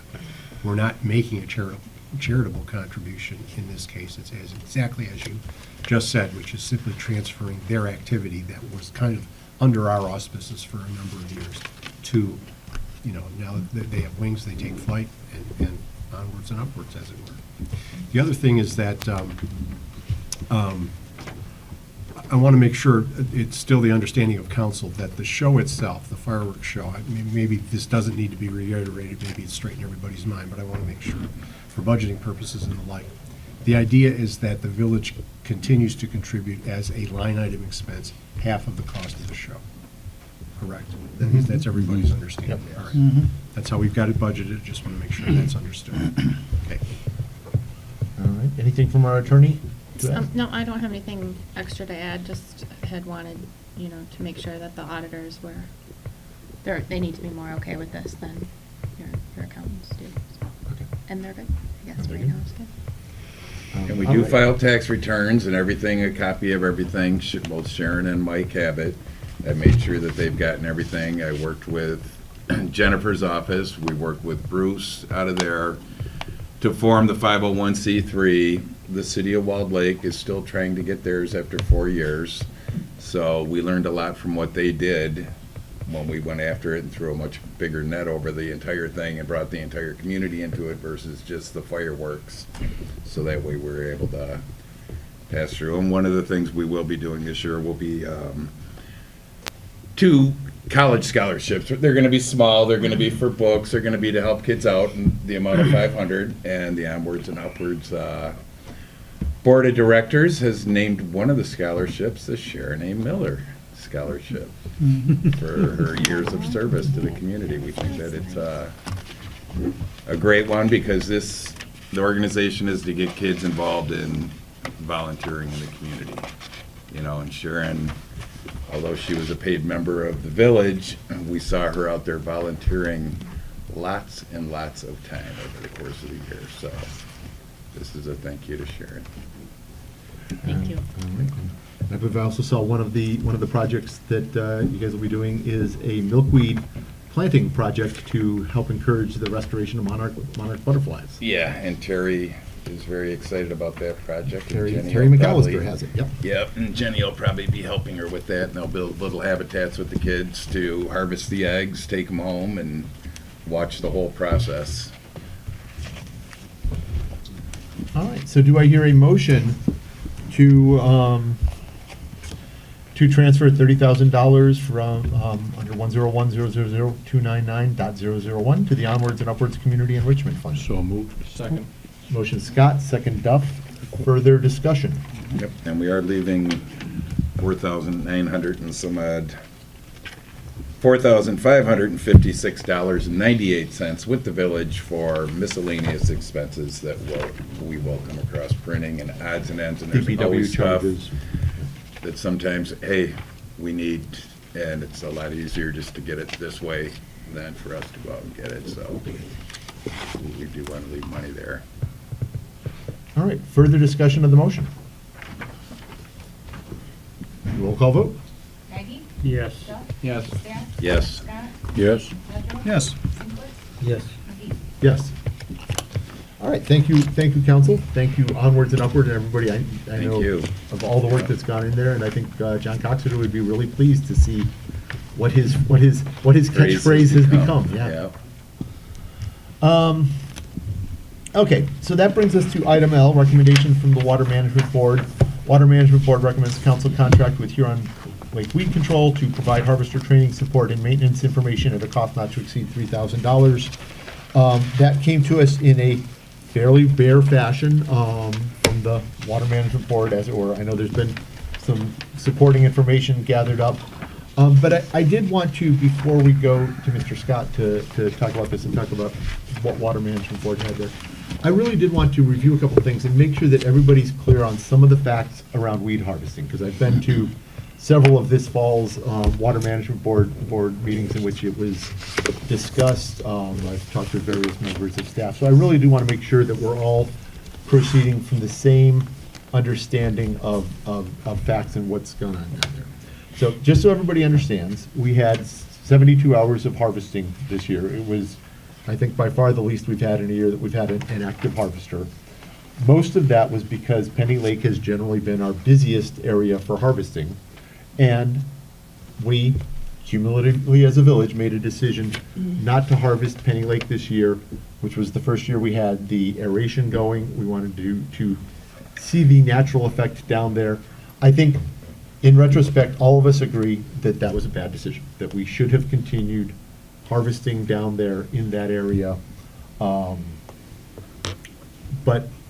we didn't. That one sailed. As a result, weeds were generally under control pretty well for the first half of the year when it was cold and cloudy. Second half of the year, starting in July, the summer warmed up. It got sunnier. Weed growth happened quickly. And in particular, down in that arm, particular aquatic weed called wild celery really took off down there. We've had various invasive aquatic species in our lake over the years, especially milfoil, especially starry stonewort, which are problematic. Starry stonewort is a native plant, but it certainly grew to what's nuisance levels. And one of the issues around wild celery in particular is that it's generally better biologically for the fish, but it's also very difficult on boats and props. It's very fibrous, it's very difficult, and I think it caused a lot of problems for residents down there. So we got kind of several issues came at once. Lake growth that we weren't really expecting. We had made the decision not to harvest down there the first year of aeration, and the weeds that we got down there were an improvement biologically on the starry stonewort and the milfoil, but certainly much more difficult on boats. All of that led to a lot of issues down there. Those water management board meetings were well attended with a spirited crowd expressing their displeasure with the situation down there. I also do want to make clear a couple things, and actually I think Jeff in our call to the public said it really well. There's been discussion about who the operator is, what the operator's doing, what the operator's not doing. I want everybody to understand our operator is a qualified and experienced heavy equipment operator. He's been operating that piece of equipment now for a couple of years, and he has been harvesting in accord with the areas asked to be harvested by our lake consultant on his GPS map. So that's what we've been doing. In conversations with the Water Management Board, certainly this fall, there's been discussion about wanting to come up with a more comprehensive weed harvesting program with a variety of suggestions. And they've gone off to investigate it. I was not at the last meeting, but it seems they brought in a harvesting company to talk with them. They've come back with a recommendation. And I just want to make sure that everybody understands where that situation is. There's been frankly a lot of loose discussion about the harvester operator not doing things that he should be doing, not being trained, not doing the job he should be doing. And I want to make it clear to everybody that he's doing what he's been told to do. If we tell him to do something different, he's willing to do something different. But I just want to make sure that everybody is clear on that and everybody understands. Okay. Are you finished? I'm sorry. I think I'm done. I was going to go to John next. Let me go to John next, and then I'll go Yeah, to let me put some background on here, because I have some mild disagreement in terms of what's happening. First of all, starry stonewort, as far as I know, is considered invasive. Cara is not. Maybe Starry stonewort is invasive. Cara is not. Correct. Yeah, I think you said the opposite. But, well, at any rate, I don't know anybody, and I guess I'll make a side comment, Jeff. Nobody is criticizing what you're doing at all. And I don't think maybe what was coming out of some of the minutes tended to move in a different direction. We do have very open discussions in the water board meeting. Sometimes they're vitriolic. The last meeting, I think we had 30 people turn out. A vast majority of those people were from the area where we're doing aeration.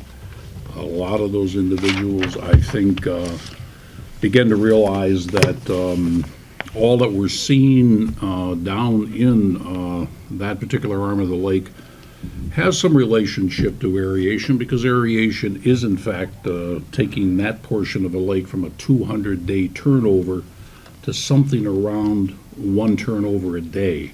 So we're doing an awful lot with aeration. We are seeing the first initial reports that are positive.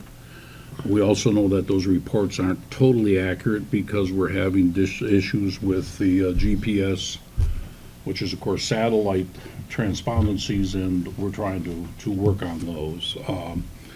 But there are 3 points of attack, and I don't think it's ever been said differently, that harvesting chemicals, herbicides, and aeration are tools. And like any tool, you have to first learn how to use it and see exactly how it's going to work and integrate with each other.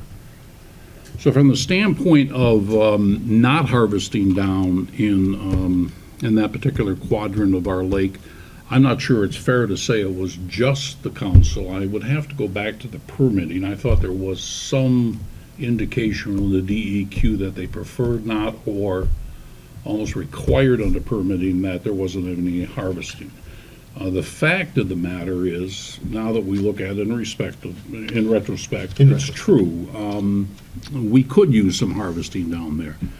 I think what we did find out from, which is a taped meeting that anybody can go look at on the website, is that the one growth that we ended up having, which is the second growth, we had it back in 2014, it really hit us a wild salary, is really a weakly rooted, weak, W-E-A-K, a rooted plant that can grow very fast. And harvesting on that is something we can do. We certainly can harvest on the starry stonewort. And so in looking at the three prongs of how we might help as a water board, we've decided to work closely with our limnologists and put together a new system, which I think we have up here, that is to say on the council table. This is far from being finalized, but what has been coming forward from the board, particularly from one member of the board, Tony, is working with Paul to say, look, we need more than maybe the maps. We need to have some measurement of, visual measurement of how those particular areas are. Are they dense or are they sparse? I mean, exactly what is happening in the areas that he is harvesting, not harvesting, but applying chemicals and recommending remediation to. So this is, this particular prong in terms of working with our limnologists is still, I guess, somewhat in the design stage.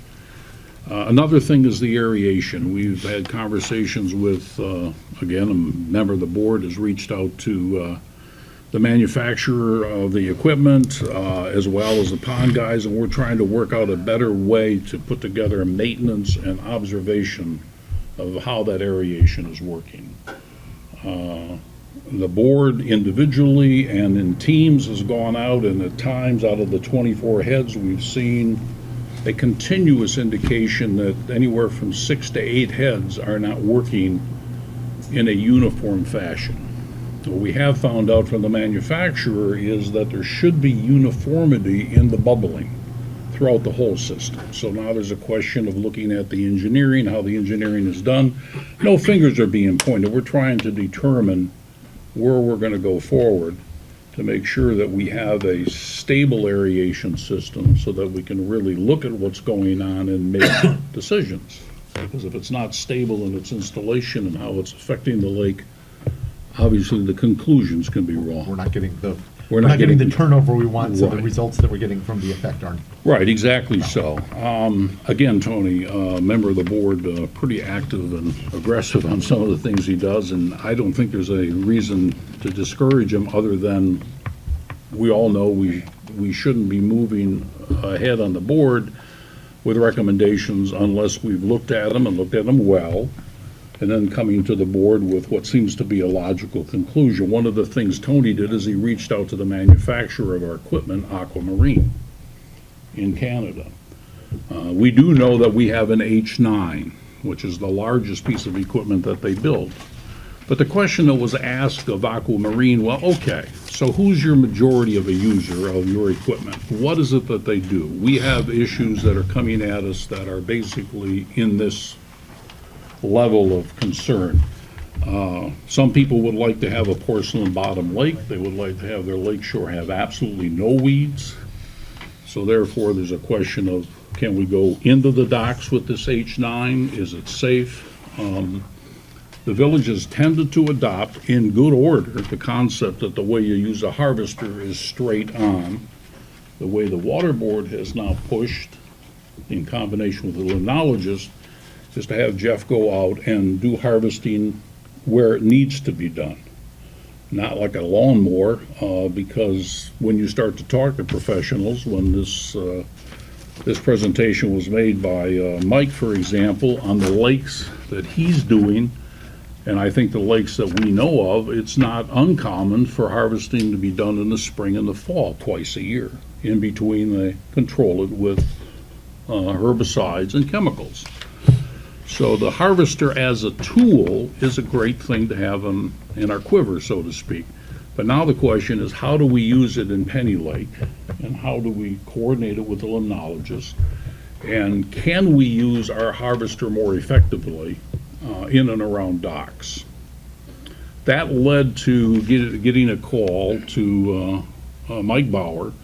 He's a retired engineer, and the owner of this company is an engineer. They have, right now, 3 H5s, and an H5 means it can cut to 5 feet. They have 2 H6s. The company is 3 years old, well, actually 4 years old. The biggest haul that I know that they did in one season was 625,000 pounds of seaweed or of bottom weeds, invasive weeds, coming out of a 25-acre lake. So we decided to call them in and see if there was anything they could just share with us. He said he'd come down, he'd talk to us, he uses aquamarine equipment. They have another one on order because of the volume of harvesting they're doing around the lakes. And they have a relatively efficient system. What they do is they take their harvesters into the lake. They have a floating barge that comes to the harvester. The harvester dumps off onto the barge, and the barge then goes in and through conveyor belts. Anybody that's watched the video, and I can certainly give you that, conveyor belts then takes and dumps it into the 2 dump trucks that they own. So they're pretty efficient at what they do. And in addition to that, they use 2 different kinds of GPSs. One is called Trimball, and the other one is called Fleetmatic. And what they found by using these particular GPSs, much more expensive than what we have purchased here, only because of lack of knowledge, they are getting a much better level of harvesting done. As the conversation got deeper, we found out some very interesting things. One, as engineers, they have designed a wire, for the lack of, you would know about these, Andy, they're the wire rotating items that they use in construction when they're trying to clean up roads. Okay, just a wire brush. They've attached it to the front end of their H5s, and what they do, it comes off and comes on, it's hydraulically run, and what they do is after they do a cutting, they take those wire brushes and they skim the surface to clean up anything that's remaining. Another thing that they've done is they've installed hydraulically powered propellers on one of their units at the stern, so you can understand that if you're going in with your normal paddle wheels, you do have drifting and control problems.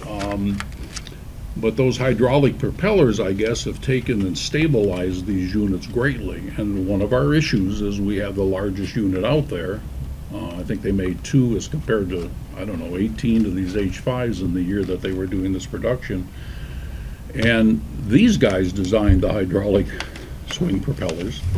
And so when we started to hear the story, the board felt that utilizing, and not saying we want to buy them, but utilizing more information about their GPS coordinating system, some particular guidelines that they're using, like a sailor would use in order to understand where the boat is and where they're going in and around near dockage. And if you watch the video, they don't go in any shallower than 25 inches.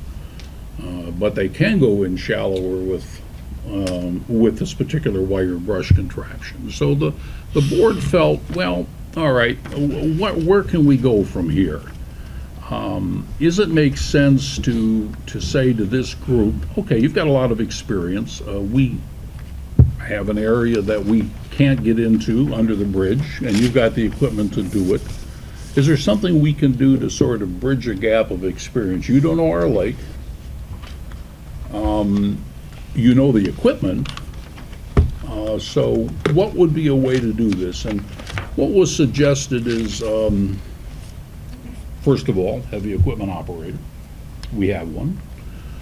Would it be possible with the experience of literally your 5 craft working day in and day out on many lakes throughout the whole area, that you could come aboard, work with our people on a hands-on basis, And what would it take? And he said, well, if you got a great guy, maybe 3 hours. I don't know, 3 hours at $75 is what it might be, just to bring us in, and we'll sit with you, sit with your harvester operator, and just show some of the techniques that we've learned and some of the equipment changes that might be beneficial to making this H9 more used.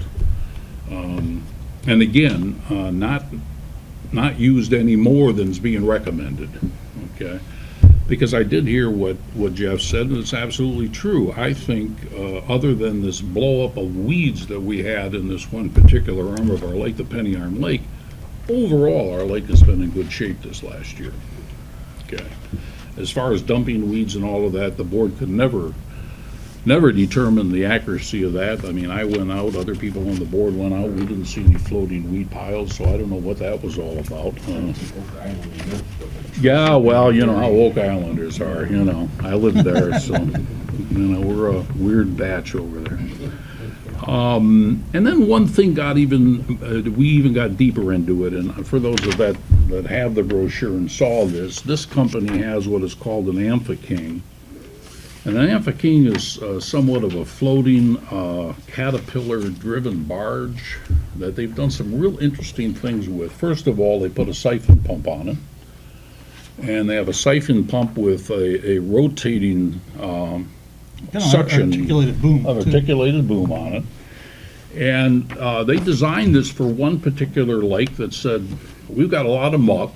We got it up in canals. We got areas where we would like to get rid of that muck, but we don't want to go for a permit and dredge. And how would that work? They worked out with the DEQ. The DEQ basically has said to them, look, you can take the muck out, you can spray it, put it anywhere you want, as long as you don't remove it, you're just relocating it, okay? So I guess with that in hand, they've designed this particular piece of equipment. As a matter of fact, the equipment is so interesting, they showed that they have designed a platform with a 38-inch chainsaw attached to it that is hydraulic. They can go in and they can remove stumps. So here's where we are. So actually, Jen, just one Sure. question about that. So when they pull it out and they shoot it across like they did in the video, is the point of that actually just to introduce aeration into the muck at that point? No, Or is it really just it's siphoning through, pulling out other weeds and shooting? Actually, there's a combination of things that are happening. One, they're removing, their main point of doing this particular procedure is to take and remove the muck. Basically dredge it. Basically dredge it. Dredge it, but they're just shoving it off somewhere else. They're shoving it, but you have to be careful where you're shoving it. Huh? Hydraulic dredging. Yeah, it's hydraulic dredging, right on, Ed. And the picture here is showing them spraying it, okay, which is the least man-powered issue. I mean, what they're doing is they're taking the muck and sort of like your snow blower, they're throwing it over on either side where the land is. I guess the question came up, which exactly how smelly is that and for how People long? on Canal you know? appreciate that. They said, probably with a good summer day, you wouldn't want to be around it for too long, but at the end of that summer day, basically, it's not noticeable. So this proposal was to say, all right, so you're saying 4 hours, 10 hours, you'll bring your expertise, and they say, yeah, but you've got to do it in April, maybe May, because beyond that, we're doing 90 hours a week with all of this equipment. But, we'll sit with the harvester operator if he wants to, and we will just go out on the harvester, learn the lake, and also show them some of our techniques. Might bring some of these items that they use to measure wind, and a GPS to show how effective it is when they use it the way they use it. And then if, in fact, Andy and his crew would like to have some insight to what they're doing, they're more than willing to share that. Okay, so that's really what this is. I really want to emphasize, the Water Board isn't looking to displace people. It's not looking to, bring up a lot of muck in relationships. It's just sitting down with somebody that has 5, soon to be 6 pieces of equipment, hearing about hydraulically powered aft propellers hearing about how they control the equipment, it just seemed like a logical thing to do, to move forward on. Okay, what we're really thinking, we're talking 4 hours at $75 an hour. He suggested maybe you want to put a bigger budget if we want to go higher. You know, that's up to us. It's up to the council as to where you want to go with that. The second, oh, go ahead. Why do they have $3,000 on there? Well, we figured we'd take 10, that's $750, and we discuss it. Given the background, whether we go and put 1,000 in, or 1,500, or $2,000, I mean, that's up to the council. So let's go to your second item related to this and make sure we've got everything you've got to bring to Get us, the whole and then- spiel out on the Let's get it all table. out, and Okay, then I'll we make can- it real we'll quick have then. We'll move to discussion. Point number 2 is, the item then is he has already plotted the lake, he's looked down underneath the bridge. I guess he physically drove around, and certainly has to be out on the lake. But he is gonna come up with a cost, if and when needed, no contract, if and when needed, to bring in one of his H5s. Okay? And say, okay, well, if you need to get into certain areas, we can bring in an H5, use it in conjunction with your H9, and we can go into areas where you can't go in, and we'll give you a cost on that, on a day rate. Okay, that's bringing the equipment in. His only concern is he can bring in his mobile transporter. It's where do we put it? Because he says the farther away you are from the harvester with the transporter, it's no different. I mean, it doesn't really make a difference, but if he's gonna move his H5 from the bridge and then take it over to the launch area, then he's gotta coordinate it with the DPW or however we're gonna take it away. So he needs to explore more of where we're gonna put it and how we're gonna take it away. They're more than willing to do a contractor, bring in a transporter, bring in the H5, bring in a truck. I don't know if we need all of that. That's pretty expensive. Now you got 2 pieces of equipment, you got 2 operators, you got a truck, so we're gonna work on that. Nothing is in black and white on that. The third level then really gets down to using the Amphiking. He has 200 feet of hose to put at the end of this nozzle right now. He's willing, if the contract makes sense to us, to go to longer hoses so that from Penny Lake going up the narrow canal, he can hose it someplace so it's not going to be spraying all over everybody's lawn, but he has to keep it on site. The process he's in right now is putting together a proposal, though, for all of those that are familiar with that area, is really to go around the back end of the canal, actually come through here, go through the canal and around here and take the muck and throw it into what's his private land. I mean, if you look at the way that's platted, most of the people who are on Elmsford, for example, they go through the canal and they end up over here.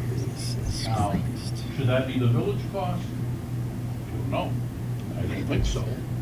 But we need to have some direction in terms of having some number to go out to these people and say, look, if you come in with the Amphiking, the beautiful thing about being a tracked vehicle, he says, look, don't worry about it, it floats. If he's got to go through 4 feet of muck, they're going to be breaking the muck up. At the same point in time, he keeps assuring us he won't need a permit. He can at least push the muck down here. If he gets his hoses, he can start to bring it up someplace where he can keep it on site. His main proposal right now is to go through here. That's what he's putting together, and also go in through here. And probably cut more of what is an area right now that's very hard to navigate. Make the proposal, see what the cost is, and then it's up to the water board and up to council to go out to the people that are out there and say, all right, it's gonna cost you $3,000 to do this, do you want it done? There's one other thing, but I don't think it's, it was outlined in the, water board meetings. That was his proposal, was to really take over the use of the H9 we have and sort of take it off of our hands, by providing a full-service range of all of his equipment for a number of years forward at no cost in repayment of ours, and then they own it. That's a little aggressive, but you gotta love the guy. He wanted to go that way. So right now, it's some number, if it makes sense to council, it certainly made sense to the board, to at least have two guys, that's what he said, his owner and himself, come down, talk to our operators, talk to the board, come back and say, you know, this is what you might want to do to the equipment to help you use it all of the time. Could you retrofit it to put hydraulic props on it so that you can go in closer to the shore, control it drift level? Of course you can, but we don't know what that expense is. Could he do a second contract to bring in an H5 so we can go in areas where we can't really go into with the H9? That's what he's going to do. So there's three basic proposals. This one, using their equipment in conjunction with ours, and then finally using the, I just lost the name of it, the Ampa King. And again, he's working up the proposals. It's all on his dime. So, any questions? So let me go to Ed next, and then Sure, we'll go Ed. to more general conversation. So Ed. First of all, when you started out talking about this, you were using the word "we" decided not to cut the weeds in Penny Lake. I don't ever remember that coming to council and council approving that. That was all the Water Management Board. I don't think meant that's we- accurate, Ed. We cumulatively, as a village, I don't mean to go down the decision tree of Okay, where it went. I just meant we cumulative as a village. If you're a resident, you look at it, and you, like, the village decided not to do it, and you're right, the village decided not to do that. because the point I'm making is that when all this was being done, and we talked about it at meetings and at the council through the fall, the winter, and the spring, nobody ever mentioned the idea that there'd be no weed harvesting in that area when the aeration was planted. And it turned out that to happen. Now, a couple things I wanted to point out. We've always talked about not making this lake chemical dependent. And I think last year, the main part of the lake was. A lot of weeds, a lot of fishermen had mentioned to me, and I noticed it, and had mentioned to others, that the weeds were down. I mean, there were just, the weeds weren't there. And when we bought this harvester, and remember, John, you didn't want the harvester. Absolutely. You were not- absolutely not- against it. I said we should wait a year until we got our But knowledge in place. when we used to harvest on more aggressively, 70 hours was a week, not a year. And what's happening is, we bought that harvester, we bought a big one, so we didn't have to worry about going back and forth with another boat and another operator. It could hold more, it could do more. And it's designed in such a way with the cutters that was one of the sales pitches, that it doesn't leave a lot of fragmentation floating around after they cut. Usually the fragmentation is when you get it and you get up and then you start to back up. Now, the other thing is, just a thought, on a weekend, when it's sunny and 85, there's more fragmentation, probably 10 times more fragmentation from the propellers that go around that lake than that ever was created by that harvester. So that should not be such a big deal, because it's controllable to some extent. Now, when you talk about taking a harvester and going like this in the shore and getting weeds, that's nice, but the problem is when they back it up, either with propellers or the wheels, all that muck that is out there 30 or 40 feet, you just sucked in, and the whole beach area is black. So that's not a positive thing. And the other thing is, talking from experience, about 25 years ago, I went to Lansing, I got a permit, and from the bridge to the access site, during the winter, when we took the lake down 5 feet, I had the shoreline dredge. All of our neighbors got together and dredged the shoreline. One or two didn't, but I think it was almost 100%. Let me tell you about that muck. Sit over a toilet that hasn't been flushed. for days, for weeks, for months. Now, when you spray it and it's all fine and you put it all over your lawn, now you got to start a whole new lawn over. And that muck, every time it rains, turns to that stuff that I was telling you about sitting over a toilet. It gets soft, it gets mushy, and it's slimy because it's been dispersed. The stuff that we took out was solid. And we had I call it landscapers, they were fighting to get that stuff. The guy said, I can grow a brick in that stuff, it's so fertile.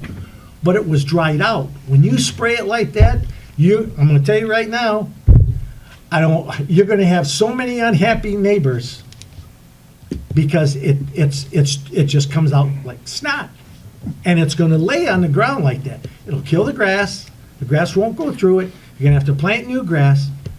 So, and the other thing is that because there's so much muck back there, that unless you dredged it out real deep, and because the stuff is fibrous, it just has a tendency to slide back into the low area, you're always going to have that sediment on the bottom.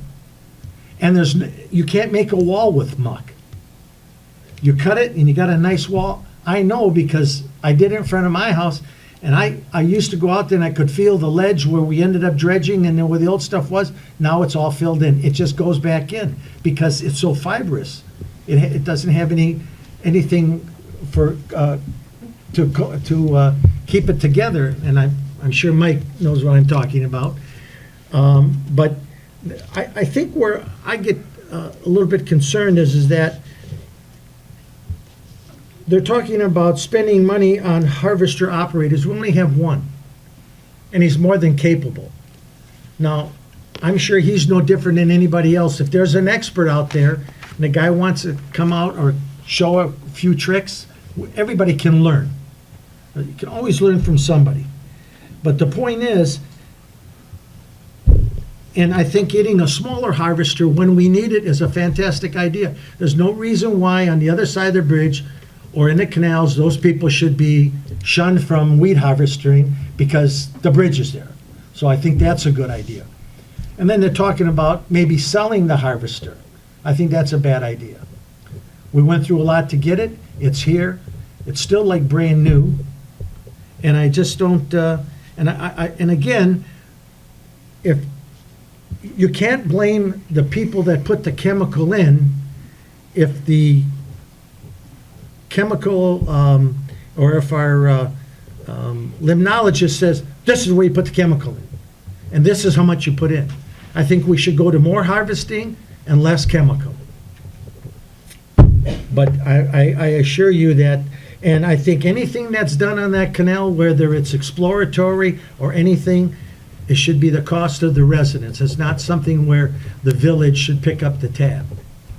And the other thing, I don't know if this was brought up or not, but you had mentioned about the $1,000 to do some testing over there. We're going to do that on the next item. Yeah, that's the Okay, next all right. I'll talk on that when we get there. All right. First of all, John, let me just say, and then I'll come back here. Thank you for giving all that background. What you outlined there potentially is a much different scope of work, maybe 4 hours consulting to talk about, equipment, technique, that sort of thing, than was presented to us here. So Yeah, I didn't put together the agenda. That's why I said yeah, we so need that's to clarify it a little bit. Yes. That's a pretty big gap. So I might, before we move forward, I might want the water board to go back, take a look at what they really want the scope of work to be that they're proposing. And I think we want to talk with our harvester operator and our DPW leader to see if they feel that would be of value to them. So, but it's a different thing than was presented to us. I just want to make that kind of clear. Well, let me say that I think I was there live. I am the council liaison, unless you're questioning how I'm making the presentation. No, I'm not questioning that. I'm just saying that there's a gap between the proposal that was given to us, which frankly just didn't contain enough information at all to be anything that to spend $3,000 on harvester training, support, and maintenance information without more detail there. is a much different thing than potentially $300 to bring in a consultant to review harvester operations, talk with our harvester, look at our equipment, that sort of thing. I guess it- I'm being very, very direct to say that how it was presented on the agenda and in the minutes, I'm not sure captured at all what the water board discussed. I'd be more than happy to go back to the water board and we can come back in a uniform manner and sit in front of this council and reiterate what I just said. And that's fine, if that's what the decision of council is. But I don't think the simple lines that were stated there reflect what the water board was attempting to do, and that's why I'm here. So, I will leave that up to council to make a decision. Were you at the last meeting? What last? Were you at the last water board meeting? Yes. Yeah, that's- yeah, that's where that was the all one where this one was discussed. discussed. I wasn't, I'd been at the Series one before that, but I hadn't. Yeah. Actually, our administrator mentioned, this may be a good time to have a joint water management and council meeting. We haven't done it in a while. Certainly, the off-season is a good time to do it, so maybe Sure. that would help Absolutely to. not a problem with that. Help to get us. And I get would us all suggest that better clarity. we'll bring Mark back in. He's more, Mike, he's more than willing. Would be interested to hear what he has to say, yeah. Absolutely. Yeah. So let me go to discussion back over here, because I've been facing this way for quite a while, so. I think Ed had made a number of good points, but as far as if we went to this thing that you get this Amphiking or whatever it is back in the canal, I mean, if there was weeds back there, we'd go in and harvest it and we'd pay for it, okay? So if we go in there and try to clean the muck out, because the muck is ugly back in the canal, all right, I mean, and if we can put it off in that center section, which you're talking about there, at least to try it, I mean, to me, that ought to be village cost, not the residents' cost. It's no more different than doing with the harvester. If there was full of weeds, we take the harvester back there and trim it, okay? So I if think also- if somebody else comes in front and says, I have muck in front of my house, we're gonna bring this in and clean it up for them? I You're didn't just say- gonna do the canal, just those people on the canal and everybody else gets, that's wrong. That's wrong. That's something I guess. Well, we'll have to it's a discuss start, down the road. and we're only at the proposal level here. I mean, I we're understand. not Not even even there yet. discussing Right. where I we're understand. going. And I want to emphasize, yes, the spraying is here, but, I don't see any houses around their picture. And when you look at, I don't know, did you get a chance, Ed, to go on the internet and look at the video that I sent, the link? No. Okay. Well, I think what it basically boils down to is I did say, I think specifically they have 200 feet of hose, are willing to look and go to more hose so that they're not spraying all over, and there was never any proposal to spray on lawns. There was a proposal to spray in the middle of the mess back The there. weed patch. And again, this is what this water management team and our board is here to do. It's here to look at these things, and I mean, I believe that's what we're here to do, is to bring to this council ideas, concepts that we believe work. And in this case, it was the slow step before even crawling or looking. It was really to say, okay, among the people that we see, even Aquamarine said this group is a good group to work with. They know the equipment, they know what's going on. But with deference to council, I'd be more than happy to go back to the board and we'll assemble all 5 or 6 of us here next time. Yeah, I think I'd like to do that for a couple reasons. First of all, it's been a while since we've had a joint session with water management. Always a good idea to see where they are, what they're recommending. We know there was displeasure with what happened in the lake last year, so I think we all want to take a look at what we're doing this year. And, I'd like to hear more, but, yeah, what we got here, what came forward to me in that packet was, hey, we want to spend $3,000 on, I think we've already discussed this, Mr. President. I think I know where you're going, so why So- don't we, so, we'll make a decision here and we'll allow us to move on. If we make it this work session that's coming up this month. Yeah, as there we opposed go. to Let's do it that council way. session, okay. I'd be happy to do it this month's work session. One quick point. When that channel was continued around the lake, and I was here and I was on council, the DNR told them that, if you notice, they flipped it all over into that marsh. And they told them there was a certain amount that they could take out and put over there, and the rest of it would have to go on the lawns. And obviously, very few people wanted it on front of the lawn because it's like that. So there wasn't a minimal amount they could take out.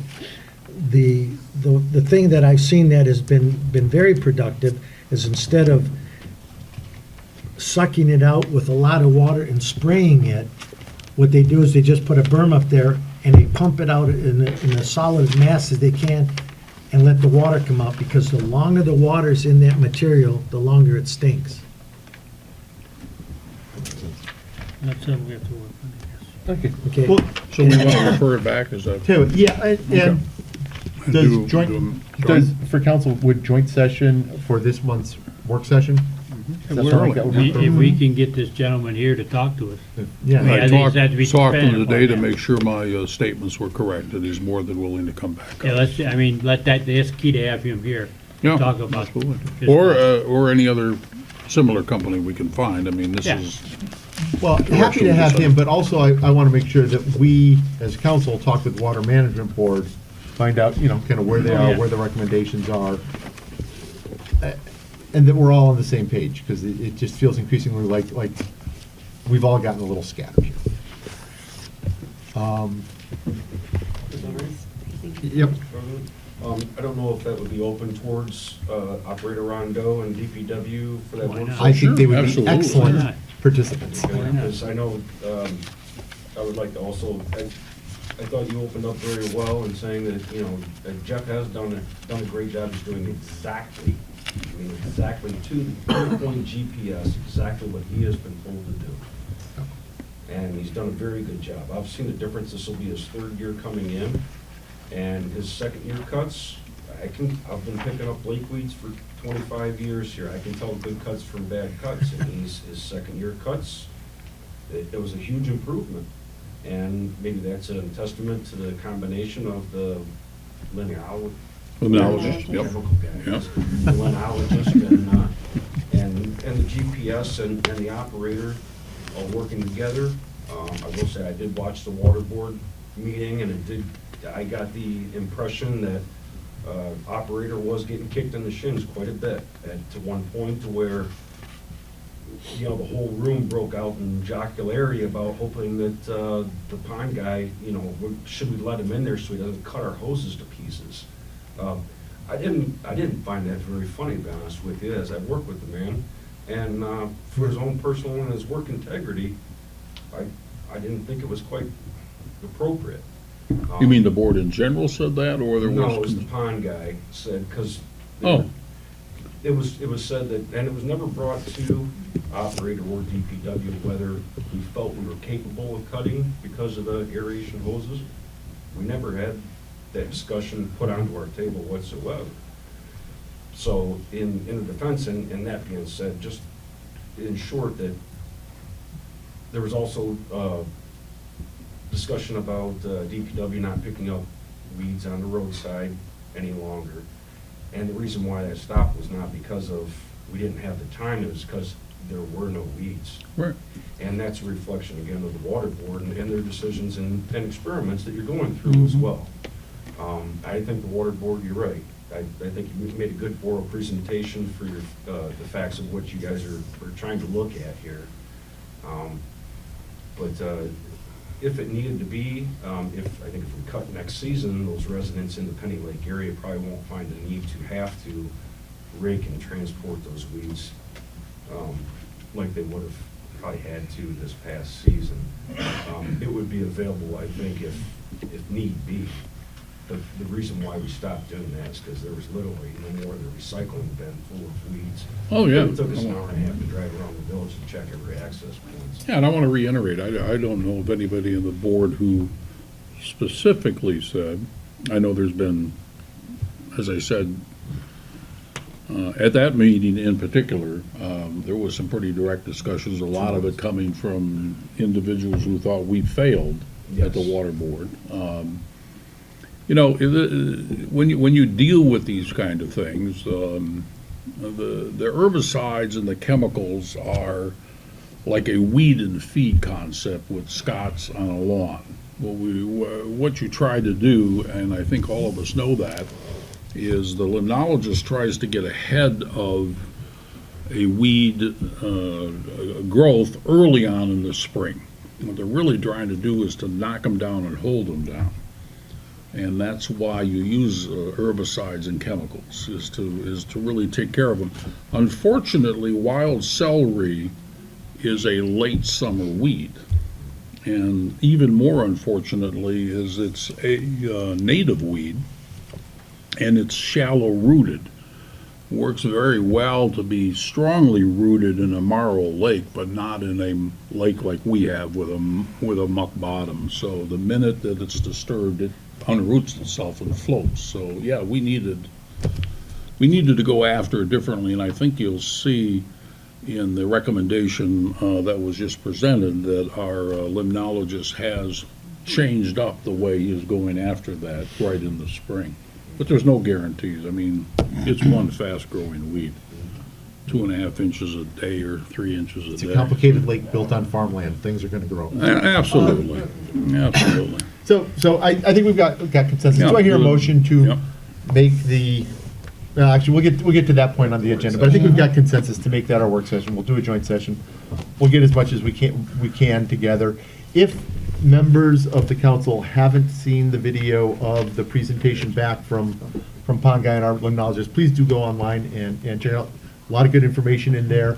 Also, a lot of background for you on the displeasure of the Penning Lake residents. And I think we'll get there. And what I would most like to see us get to this year is top to bottom, limnologist, administrator, council, water management board, DPW, harvester operator, chemical applicator, pond guy, everybody. I want us all on the same page for our lake treatment program in 2016. Yeah, I think Amen. we're very close. I really do. I think we're working hard with them all. We're getting a lot of cooperation, and I think it doesn't happen overnight. It's just. I think you guys have been going after a lot of things. I think they've been coming back our way a little bit more scattered. So I think we just need to get there. Okay, so I think that's enough on that item. I think probably for the most part, number 2 we'll talk about in work session. In the work session. Yeah. So Absolutely. So let's just defer that one until we get to work session. And I think that's what we've got on that. We have, with that discussion, gone past 9 o'clock. So I am going to go forward to item N, second call to the public, opportunity for citizens to address the council regarding any and all village business. Let's go there first. I've learned more about indigenous weeds in the lake than I ever imagined. Oh, come to our work session. I'm almost unable to resist. My name is Stephen Cohn. I represent a number of people with respect to the March hour ending. I wanted to speak to your vote and your consideration of the easement and the easement grants. And with due respect, I can't quibble with what you've decided in a work session as to where you'll grant an easement or not, but I can tell you something about litigating and about negotiation. Right now, the people who have those properties, and it's not just going to be for the March hour ending, it's going to be any of the others where you find encroachments. It's not their land. By granting them an easement, you're doing them a favor. Not only is the easement going to be there with whatever conditions you set for the easement, but you're actually saving them from the aggravation of having to take out that driveway or to take out the retaining wall or any of the other things. The idea of going to them and negotiating with them for an easement where they're already in violation of the property rights doesn't really make sense. It's kind of backwards. So, what would you do if they don't agree to your easement? And the answer is, you're going to remove it. And that's what I would suggest to you is, look you're on our land, you've got to go. And if you don't go, we're going to go and do something to make it go, and it'll be worse. Now, in the condition, we can do this. Now, currently, and I don't want to make this punitive against Mr. Sienkiewicz or his neighbor on the other side of this, or against anybody where there's an encroachment. But let's face facts. This council and your community had to spend for a survey. and you had to spend for Ms. Olowski, and will have to spend for her, to create those easements. Those are costs spread out over a large number of years that should be borne by the people who were encroaching. It's just common sense. Citizens shouldn't have to pay for it. The council shouldn't have to pay for it. Should have been there in the first place. So that's number one. The approach, if it were me, and it's not, but you have the power and the obligation to enforce the property rights of the village. Going to them and saying, we are willing to grant you an easement, but it's on these conditions, and if you don't within this time period, 2 or 3 things happen. One, we're going to force you to remove it all. You're not going to like that very much. 2, the condition of the easement is it has to be resolved within this time frame. 3, you're going to have to pay for the easement, and perhaps over a period of 10 or 20 years, whatever it is, to make it minimal on an annual basis for the fact that you encroached. Or if you want a license and create a license, you have to pay for the license. I pay for licenses all the time that I don't like, that I use, but it shouldn't come out of the pockets of the community. It's just common sense, at least to me it is. If it's not common sense to you, you can ignore it. So it's either should be a license fee, and also, if these easements exist, whether they're permanent or not is an issue. If it's a permanent easement, it's a benefit when they sell their lot 120 years from now, when I am long gone. Somebody's going to buy these lakefront properties, but it's a benefit. They've just gotten it for free. They've had it for free for a number of years. Those conditions can be revoked. It can be a conditional easement. It can only become permanent, and you should look to the concept of a license fee into the future, minimal. Why? Put that into a fund for that March R road ending. Designate that that license fee goes, and if there is an improvement that the council wants to make down the road, pardon the bad pun, use those fees for the March R road ending. If there is something special that should take place, people who are getting the easement should benefit the road ending. It's going to benefit them as well. So those are my comments about your vote. I would have hoped I would have been able to comment on them before. I apologize for not being here for the first call. Perhaps it would have come up, and perhaps it wouldn't have, because I didn't have the ordinance. So that's number one. Number two, I have now had more time than I expected to look at your proposed ordinance on road endings. And I have a couple of minor comments. I will probably put it in a letter to Ms. Olowski with a copy to everybody on the board so that you'll have it when you consider it at the next meeting. Some of them are minor. There is a typographical error in the coverage section. The words "the land" in the 4th line are repeated twice. It's a typo. But under the general regulations, there are some troubling complications. Now, this wouldn't be a complication if we were all reasonable people, but ordinances are written because there are unreasonable people. If you look, littering is not a problem, but you have an anti-littering law anyhow. But if you look at 2, engaging in any loud or boisterous conduct, nor shall any person play music at a volume which is audible beyond the boundaries of the public road end. If it were my mother-in-law, who can't hear worth a darn, it's one level. By putting this power there to interpret it, you have a problem. But it's covered because you have number 7, disturbing the peace. And that's what you mean. You don't want the peace disturbed. So it should be one or the other. And since there's a great deal of history in the law of what disturbing the peace is, and you have public safety officers who can enforce that, I think that that's the more proper use. You also have something in here that says trespassing on adjoining or nearby private land. Well, you're not allowed to trespass, period. I understand the intent is you shouldn't, by using the road end, think that you can step over. But there is no such thing as nearby private land. It's either adjoining or it's not. And it's trespassing or it's not. So as far as I'm concerned, 2 and 7 are repetitive. Now, the other thing is at page 3, where it's subsection 2, there's a last sentence which says, quote, Boats which do not require launching assistance from a vehicle, such as kayaks, canoes, and similar vessels, may be launched by hand at a public road end, so long as such launching does not impair, impede, or diminish the free use or travel across the public road. That is wonderful. It's great language. I applaud Ms. Olowski for putting it in there. But because of its import, when it is part of subsection 2, I would suggest that it be a separate section, prominent, so that everybody knows that you can take a canoe, a kayak, or the like, and go use it down there.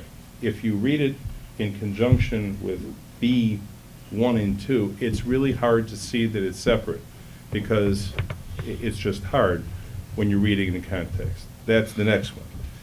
I don't have a comment yet regarding the language that was modified with the word unattended and overnight. I think everybody knows that you don't want people strewing their stuff there where you have to pick it up. The problem with unattended is, if you put something down and you go into the lake, you're putting a canoe into the lake or launching somebody off, technically it's unattended. Again, I don't think anybody's going to get on the phone, call the police department, and say, hey, guess what? It's 10 minutes and they haven't come back. But the language is somewhat troubling, if I can think of better. Now, that's the 2 substance. I'll write you a letter with those suggestions so that you can consider them or not. The last thing is, I was hesitant to do this, but I wasn't here when you passed your ethics ordinance, but I read it. And I wanted to thank Ms. Miller for forwarding it to my office. I was supposed to get both. My office staff apparently only copied me on the ethics one. I'm not sure if that's a comment on me, but I didn't get the other proposed one. But when Mr. Sinkowitz was speaking about this, I would be remiss if I didn't point out that he apparently didn't read the ordinance he adopted. Because when he commented under the guise of something else after he didn't vote, he then started talking about, and again, I was absolutely stunned to hear that, 1, he's now an expert surveyor, but 2, and he may have experience in that, but 2, in view of this, he went out and watched the surveyor. He involved himself in the process again. For gosh sakes, you were told not to involve yourself. Your ordinance says it now. And yet, he says, he was looking for the irons. He tried to get the council to set it out for bids, which seemed to me, unless I'm hearing wrong, as retribution for Mr. Smith, who he said didn't do what he wanted with respect to his property. You're passing an ordinance, and Mr. McGee, you're probably the most patient man I've ever met in my life. First, you have to listen to everybody here, and it's even worse, you've been listening to me. But you allowed him to go on and on about something that was clearly his self-interest. That's not what your ordinance says. And last but not least, if there's a scholarship fund that's named for Miss Miller, who has been absolutely wonderful to deal with, I think for anybody, if your committee will send out a notice not only to my office, but to many people who've dealt with her, I'm sure we can bolster that up so that there are other scholarships.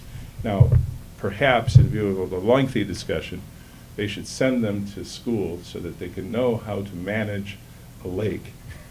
And perhaps that would be of ultimate benefit to your village. With those comments made, I thank you. Thank you.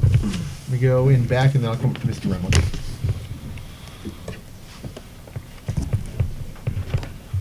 I'm Lynn McCoy, 953 Wolverine Drive.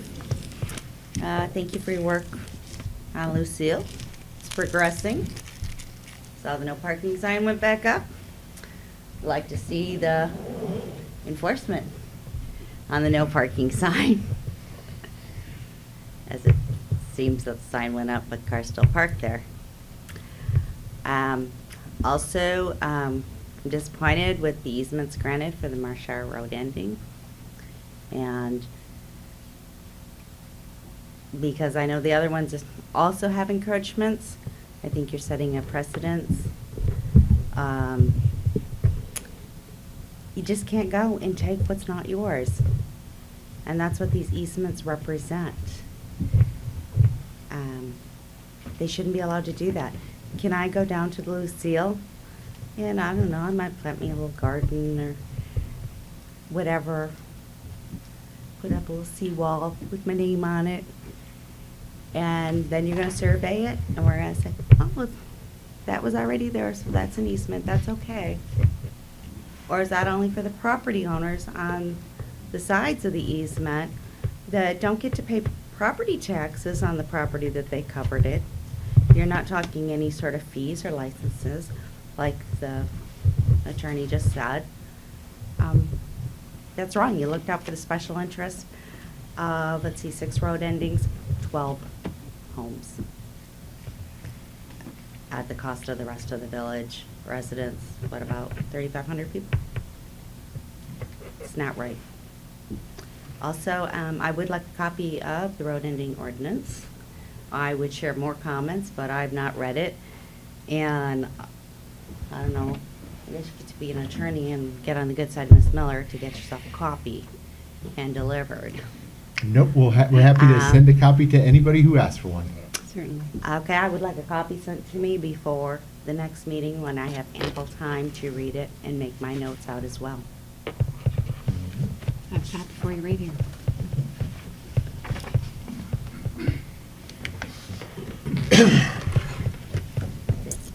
Thank you. Mr. Renwick.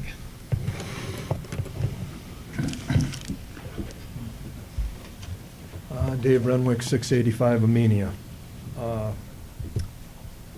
I think it would be a real nice thing. I wasn't here, so I did not hear the discussion on the road ending ordinance either. It would be a real nice thing if somebody up there would put it on the website so that everybody can see it. Instead of having to ask for a copy, we can just download one off the website, like you did with the ethic ordinance. That would be a real nice touch, because I think this affects an awful lot of people. I also wasn't here for the granting of easements. Frankly, that shocks me, and it upsets me, and it makes me sick. You've got people that have been violating people's rights for 20 or 30 years as far as getting onto that access, and now you're going to grant easements to those very people?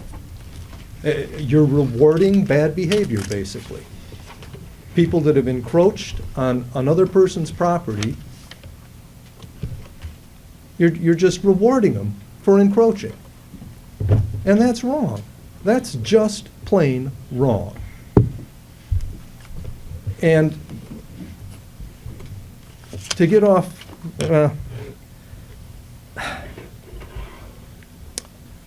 anybody up there remember the name Bill Clinton? I'm pretty sure everybody does. He got censured. And gee, it didn't slow him down. He still smirked at the public and did what he wanted to do. So it's really not a punishment. It's really not a detriment. It's really not something that stopped what was happening. Now, you've censured Mr. Sinkowitz, and he's still sitting up there. He's still pro tem. He's still smirking at the public, and he still maintains that he did nothing wrong. Boy, it was that nasty TV reporter, and oh, he was entrapped and everything else. No, the mistake he made was getting caught red-handed. And yet, that's all you can do is give him a censure. You seem to think that's some big deal, and it's not. It's been proven on a national level. It was proved in these chambers with Bob Smith on a local level. You can censure somebody all you want, and they're still going to be the same darn person. What you need to do is let them and the public know that what they did was wrong. Granting easements isn't a way to do that. Saying, oh, it's okay, that isn't a way to do that. Saying, oh, don't do that again, that isn't a way to let somebody know when they violated another person's rights that they shouldn't do it again. Sorry. I think the action you've taken is weak at best.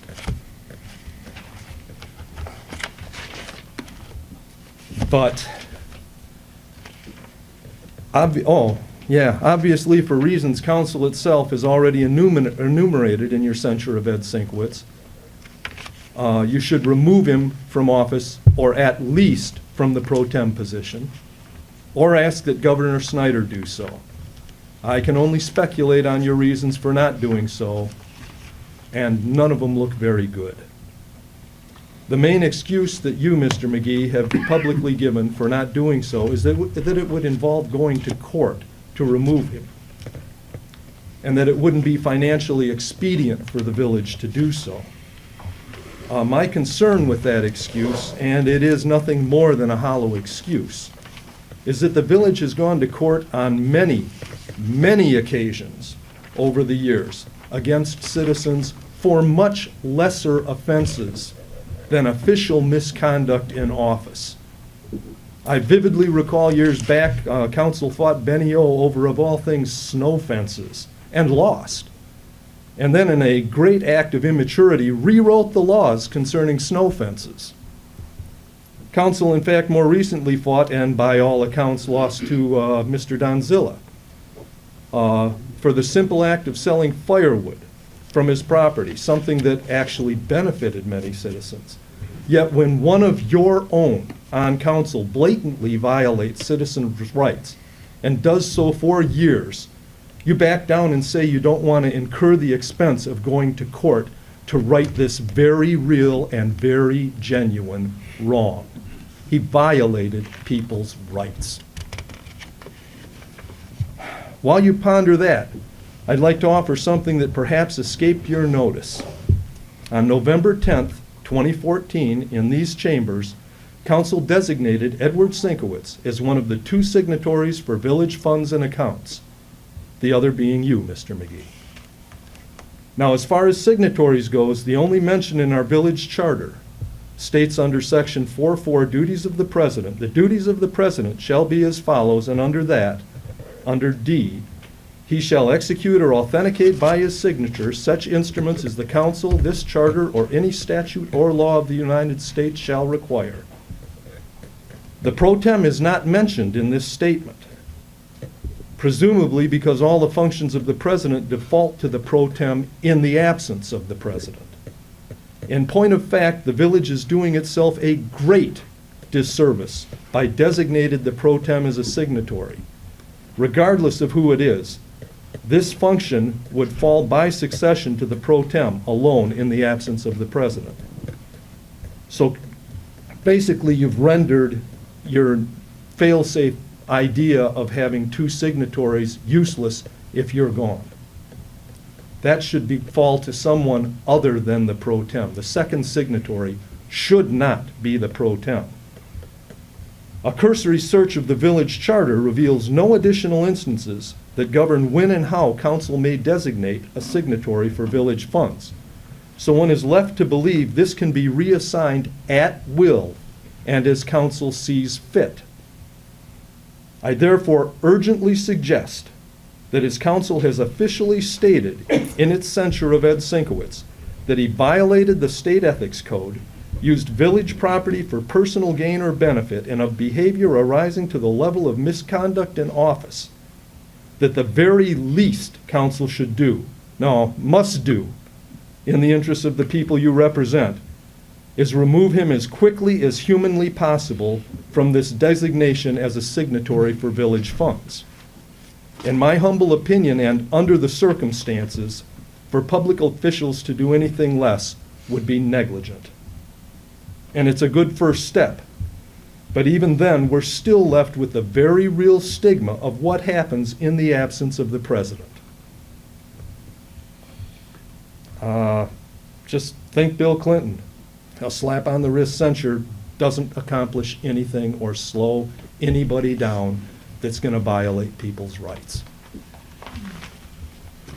And as I'm probably tickling the edge of my 5 minutes, I would suggest, being as how you make a big thing about people are only allowed to speak up here for 5 minutes, I would suggest that council consider putting that same restriction on themselves and their own members.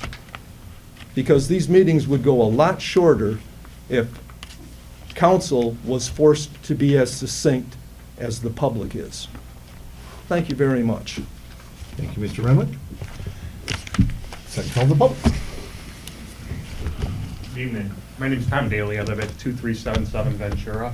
I've only brought 9 of these. I didn't realize the treasurer was coming today. We'll share. What's that? We'll share? We'll Okay, share. thank you. I'm here tonight to ask the council for help with the problem that I've been unable to obtain resolution on over the last 3 years with the village. I didn't realize there was a 5-minute limit on discussion topics, so I'm going to have to try and wing something with what I've put together here, because I think that would be a little bit long also. The problem's related to decisions that were made during the planning and approval of a driveway at the house next to me at 2377 Ventura. It provides my family with a routine source of inconvenience and also impacts our potential safety and value. This is a result of the fact that the house next to me, right, requested some variances for setbacks to the house, the lake, and the street. While I supported those variances to allow the neighbors next door to build a house that they dreamed of for their family, I was concerned at the time that there were potentially larger issues that weren't disclosed at the time of those variants that could have a problem with the development of the area outside their property that's at the end of Ventura on 2377. I guess shortening it up, what I'd like to do is then have you look at the first couple of pages there to look at the documents that were submitted during the variance review. You can see in yellow, I've highlighted for you where the driveway was prior to that, and there was notes in the zoning board meeting by Mr. Malik stating that this outside area was actually a road right away. So over the last couple of years, I've been trying to work with the village to try and come up with a solution to the problem with the additional congestion that's been occurring at the top of the street or at the end of that street now.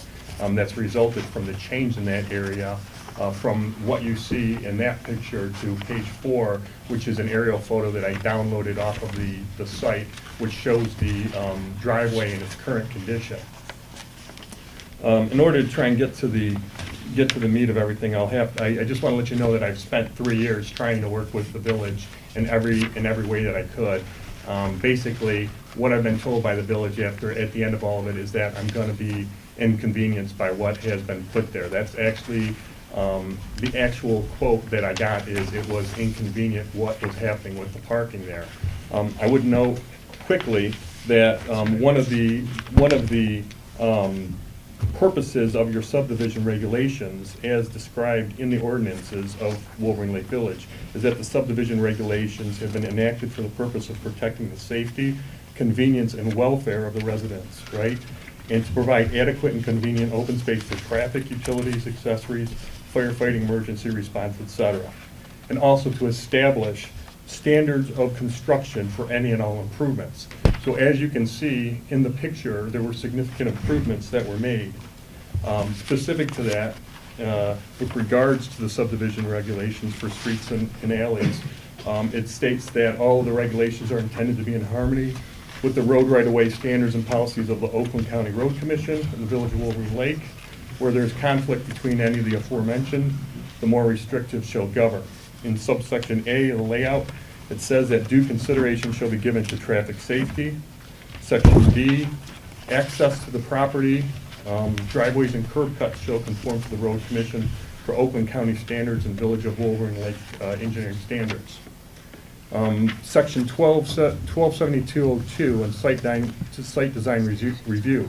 This goes to the point saying that there had to be an actual site design review. It says site design approval shall be required whenever a new use is established, whenever an existing one is changed to a different use, or whenever an existing use is enlarged. So this shows that there had to be some type of approval for the driveway. And in subsection section 127205, the Planning Commission shall grant the site design only if the site design fully meets fully meets all applicable standards set forth in the zoning code. The zoning code specifies the RCOC regulations for plat design. I've also included in your packet a copy of the pertinent regulations for the plat designs. Specifically, you'll see in section 183(1)B that the reason why this is being done is to provide for adequate provision for traffic safety and laying out drives which enter county road streets as provided by the board. Specifically, it says that driveways shall be located so to preclude undue interference with the free movement of road. Tom, let me just interrupt you for a second, because you are coming up on five Yeah. minutes. So you might want to, what action would you like from the council? Well, I think the information that I provided you, which says, number one, in 6.2, that the driveway shall be located entirely within the road frontage of the property owner for whose benefit the driveway permit is issued. If you look at the picture that I provided you, the driveway clearly goes beyond what that property line is. And I think it suggests that there was no reason for there to be an approval given for it. I've asked many times from the village to see the information regarding what has happened with the development of this. And over the years that I've done it, I have gotten really, the only thing I've really gotten is a couple of aerial pictures which I myself have downloaded on that.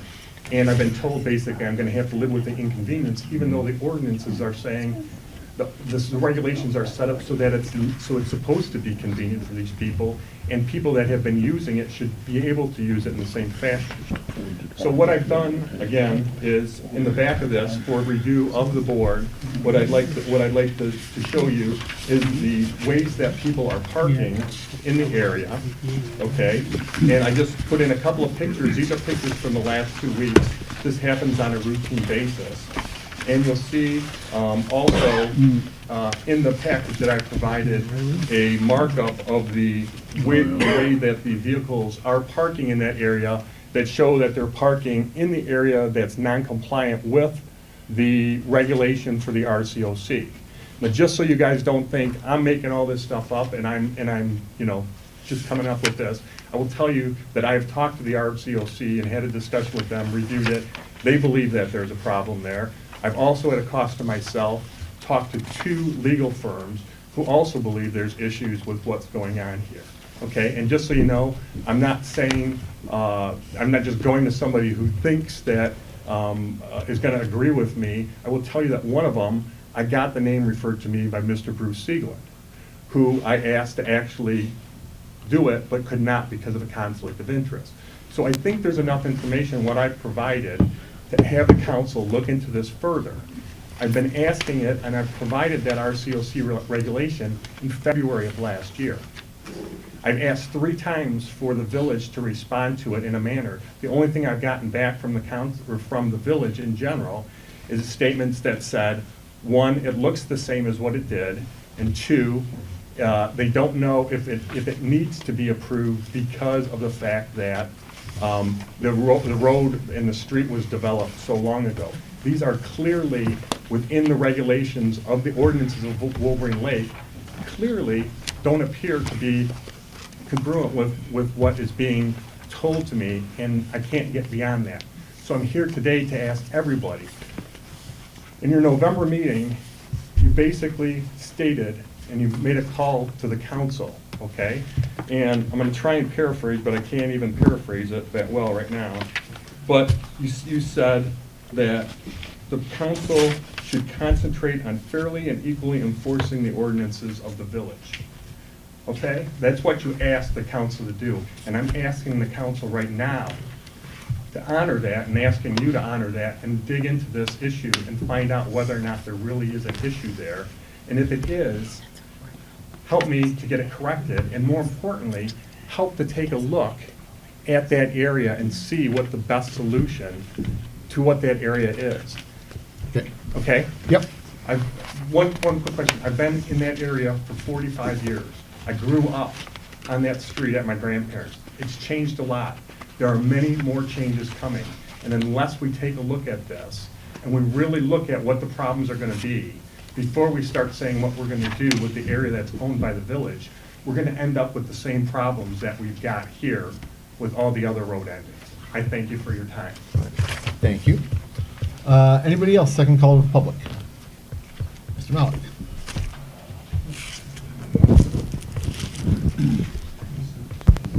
Yeah, Bob Malik, 1620 Thurston. I'm not here to complain. So, first of all, I'd like to say, as a resident and a past council person, I convey to Sharon Miller what a pleasure it's been to have you here for all these years. And anybody that doesn't recognize that is foolish. I mean, that's my personal point of view. And nothing but the best from here on out. Now, unfortunately, Andy Stone left. I'd also like to compliment the DPW, and I hope you'll pass that on to them. We've only had a couple of snowfalls, but they've really done an excellent job, okay? And that's all we can do is praise them. You know, nothing's perfect. I mean, they're human. They make some errors, but anybody who lives in this community knows they can get around because the DPW is doing their job. Now, I do have a question for council. The DPW's been doing a lot of tree cutting, okay? When I was on this council, I pushed to find a tree program. Looking at trees other than right in my corner area that I'm at, they've taken down 5 trees. We've never contemplated or looked at planting a new tree to replace any of these trees. I mean, somewhere down the line, these trees are ancient. You know, they've been here long before all of us. We keep tearing down trees, but we're not doing a thing to rebuild. I mean, it's our community. These trees were in road right-of-ways. Okay? That's something I'd really like the people to look at down the road. And last but not least, in regards to the gentleman that just spoke, whatever my recommendation was, I was on ZBA. I don't know if our attorney had gone to meetings then or not. But all I can respond to is the fact that it was presented by how the case was presented to us as a ZBA. Okay? And other than that, that's all I have. Thank you. Okay. Thank you, Mr. Brock. I just want to respond. Wait, and before you do, I'd really rather not get into that in No, I'm public. actually going to compliment him. I'm not, in what I said, hopefully it was not critical. Tell you what, let me go through for people for the first time, for second call, then I'll come back. Anybody else, first time, second call to the public? Okay, Mr. Daly, come on up, say what you have to say. Tom Daly, 2377. Mr. Malik, all I was doing was using a reference of the zoning board of saying what was decided at the time. I was not critical of any decisions that you made. I'm only using the document and what was stated as to define what that area was. It wasn't, the decisions that you guys made at the time were fine with me. As I said, I supported it so that my neighbor could actually do that. But I was concerned at the time with other things, but those were not yet decided when it came to it. Okay, second call, Mr. Malik. Well, I'd just like to point out, Bob Malik, 1620 Thurston. I wasn't taking it as a personal vendetta, believe me. All I'm saying is, I was on the zoning board, I remember the case, and without seeing all the minutes and everything involved, and that's what I was trying to refer to. I wasn't taking it as a personal shot in any way. No, I didn't think you did. So, thank you. Okay. Anybody else second call to the public? Seeing none, I will close the second call to the public. And then before we move on to the next agenda item, I believe our attorney had comment on what Mr. Daly has here. Just briefly, so what went to the ZBA was a variance of some kind. The ZBA does not have jurisdiction over what are called subdivision plats, which is what the statutes that you're providing is for a subdivision plat. Yes, that's the Subdivision Act. When a subdivision is platted, they must follow that statute. That does not apply to a single residential structure. That statute does not apply to this situation. The site improvement standards also does not apply to this situation. That is for subdivision plats or condominium site design plans. Those are specific types of development. The Oakland County Road Standards also, that's for plat design, that's for a subdivision plat, and actually hardly anything is subdivision platted anymore, it's all condominium development, but none of these statutes apply to this situation, and if they did, the ZBA doesn't have jurisdiction over that anyway. Wait, sorry, Tom, we're close to the public right now. I'm just trying to Let me let her- clarify a her little finish. bit, so that I mean, I would suggest you talk to an attorney. Bruce is my partner, so that's why he has a conflict. I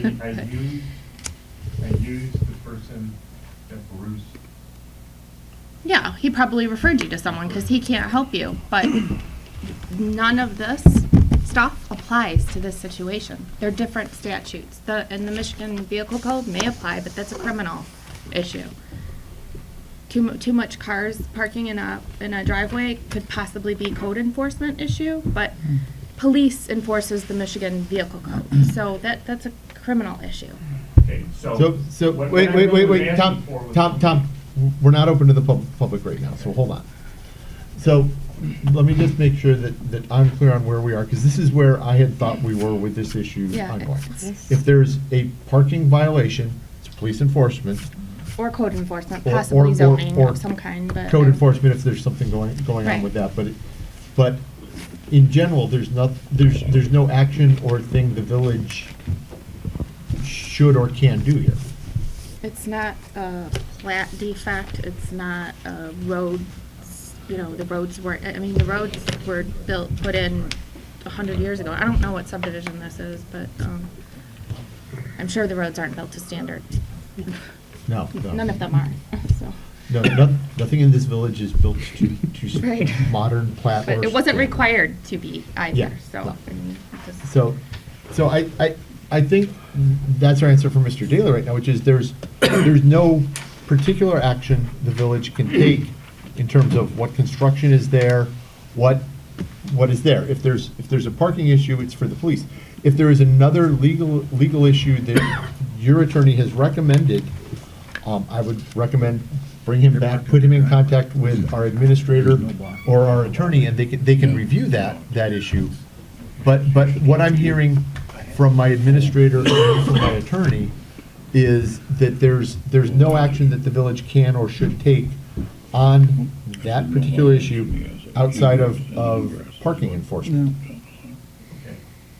So let's, wait, before we go further, do I hear a motion to open to Mr. Daly on this? Second. Okay, so motion Stack, second Duff.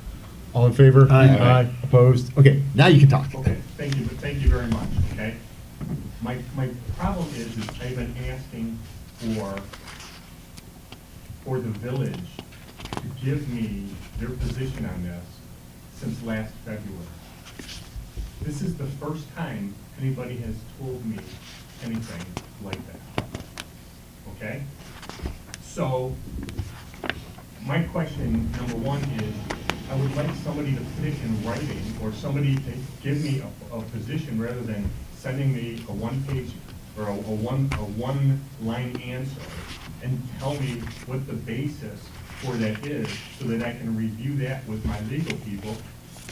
I don't want to stand up here if I don't have a problem that I can deal with, okay, number one. Second question is, how is it that we, within the village, can provide somebody to do something that is outside the standards that are within the current framework of both the county and the village the county and the state in terms of what they do?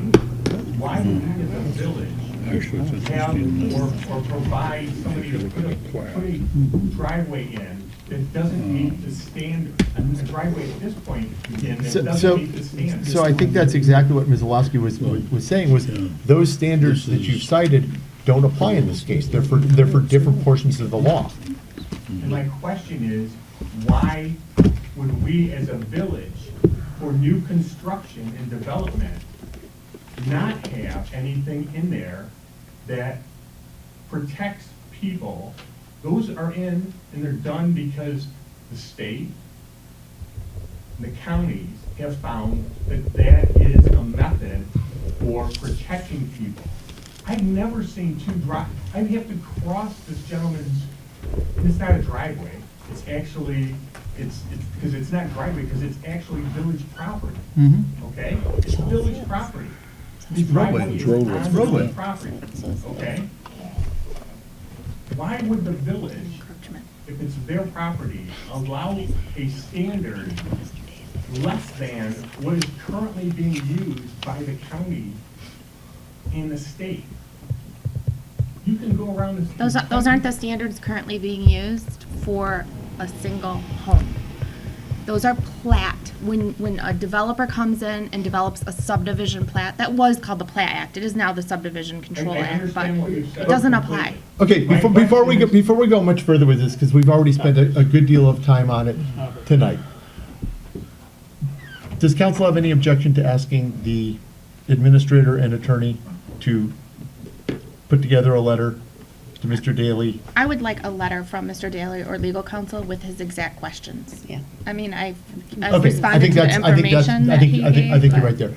Have your attorney please send a letter, and we'll get your reply. Yeah.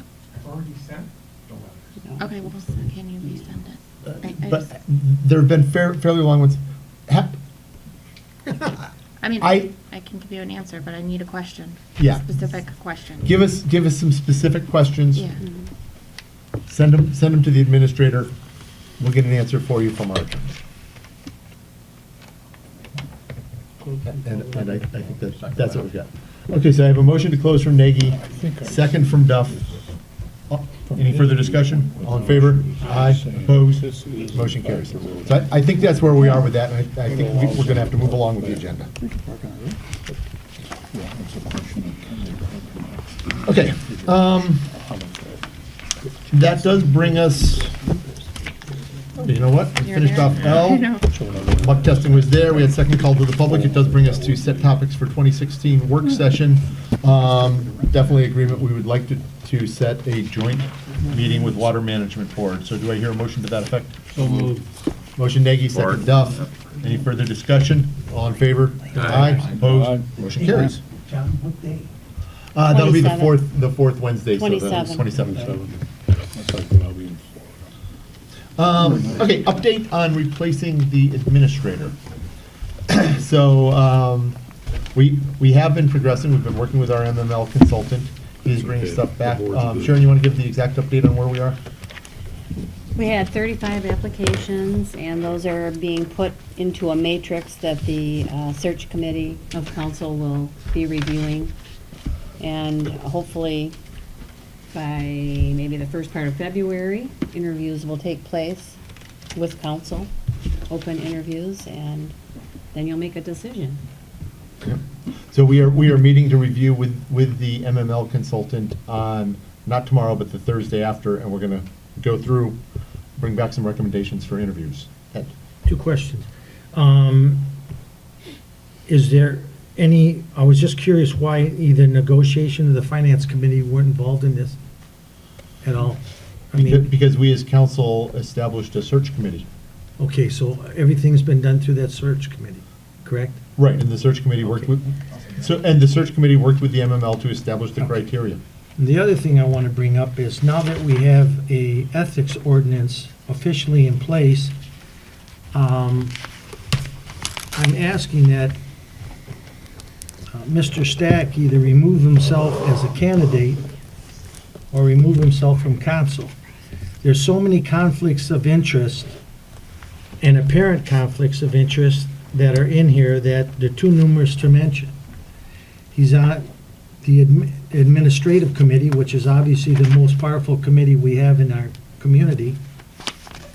He's a public servant, and he's an employee, private gain.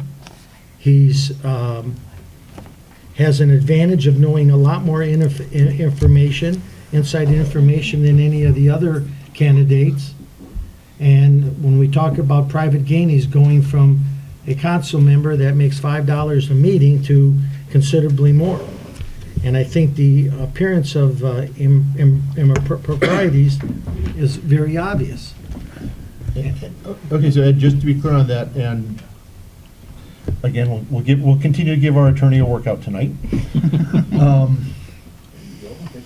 Mr. Stack is not on the search committee. No. If an application from him is advanced to council, he will have to recuse himself from those discussions as a council person and from any vote. Right. So that's how that proceeds. It's kind of exactly what we did here tonight. That's the requirement around that. Mr. President, it isn't my understanding though with the search committee and the information we get from ML, it's just gonna be a matrix of people. It's not, there's no name, addresses, nothing, so we have no idea who these people are. It is actually a blind matrix of experience and qualifications, and from those, and recommendations from the consultant who has conducted preliminary interviews. The search committee actually starts before we proceed to recommendations to council for public interviews. We don't actually know the specifics. Now, having said that, I'm pretty sure I can guess a couple of the candidates from their resumes. So I think that's going to be likely, but the search committee will bring whatever recommendations we get. But that's, we hired an MML consultant specifically to go out, find the best possible candidate for this job, and remove as much as possible of this process from the political process. So that we're going to have to make, as a council, a decision. We'll get to some final people. If Mr. Stack advances as a candidate, he's clearly going to have to recuse himself from that, and certainly, were he to be hired, he would obviously have to resign from council. Right. How many, we don't know how many we'll end up with? I mean, are we looking at, we want the 10 best? Or I would expect we'll probably, we haven't decided on an exact number, but I would expect we're probably going to find 3, 4, 5 really strong candidates, and we're going to want to bring them all in and talk to them. Okay. How many that number ends up being really relies on the quality of the applicants that we get. So if we've got 4 good candidates and that's it, then, or 4 that stand out for one reason or another, those are the ones we'll bring. If we have 5, those are the ones we bring. If we get 2 that we think are head and shoulders above the rest, maybe we'll bring 2 in. But it's going to be on that criteria.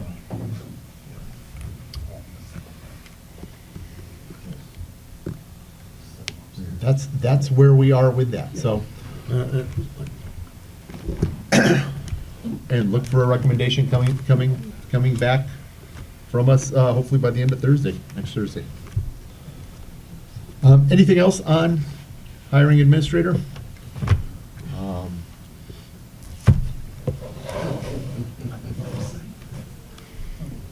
Post, when are you gonna do it on the website? Interviews? They're public. They'll be. Yeah, they'll public. be public. It'll be a work session. It'll be announced. I know people have interest in it. So it's a public meeting, and we'll make sure that folks know. Okay. Yes. We're trying to be as clear and transparent with this whole process as we can be. So. Okay. Pending business, we have none tonight. Update from Captain Ellsworth. In the, you know what, I think you guys all received, did you guys all receive my report, my annual, my end year? That's it, thank you. Thank you. Put it in Update writing. from the treasurer. Good here, Right. Mr. President, thanks. Update from the administrator. I have nothing else to share either. All right, brings us to council comments. We'll start down here. Happy New Year to all, and come on out and join us on January 23rd for Sharon's Bon Voyage party. Yeah, Part 1 starting at the Richardson Center, 4 o'clock.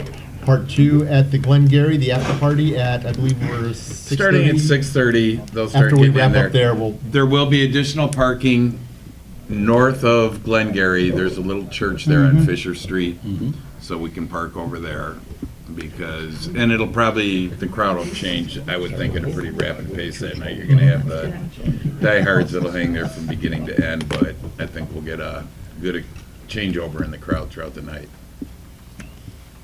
So don't let the parking scare you. All right. Thank you. Mr. Duff. Happy New Year, and everybody stay warm. Mr. Nagy. Yeah, it's a happy new year, and stay out the lake till it's frozen, Yes, please. There are people out there today. Yeah, they were. Yeah, were? For Shanny. Yep. Scary. One thing that I brought up here many a times and talked with Ken about getting a monitor up here so the audience can see what's going on. We talked about this easements, et cetera, all the pictures and the writings. It should have been up there or passed out to all the audience so they could see what the hell we're talking about. Excuse the French, okay? But I mean, we've talked about it and talked about it, we haven't done anything. We need to do that. You gotta keep these people informed. I remember when I was not on council, and you sit out there, what are these guys talking about? I wish I had a piece of paper to look at. Okay? You have to keep, you want them involved. We're elected by them, we gotta keep them informed. We gotta get this monitor situation, or something sorted out, so they can see what we're talking about. We have pieces of paper and maps and pictures, so they can see it too. Thank you. Thank you. Mr. Scott. I'm with Pat. I think the 60 inches are on sale at Costco. So we should look into it. Good meeting. Just as a note, on the 27th, was it, for a work session? I'll be in sunny places, so I'll meet with the board and we'll go from there. Skype you in. Skype in, yeah. I'll Skype them. I'll Skype them. All right. I think if you wanted to hear from the full board in a presentation you're more comfortable with, we'll make sure that Tony and Cliff are here. I would really like, if possible, to have our council liaison there for that Yeah. meeting too. I could change my plans. Council, can we Somebody revisit the date for that work session? Sure. Okay. Do I hear a motion to revisit the date for the work session? Motion Duff, second Stack. Actually, I believe it's to reconsider the date. Reconsider. I'll leave it Motion to on reconsider. 26th, just All so in you know. favor? Aye. Aye, opposed? Okay, we're reconsidering. Sorry, gentlemen, and ladies, of course. So what date did you say you had? I leave on the 26th and come back in on February 12th.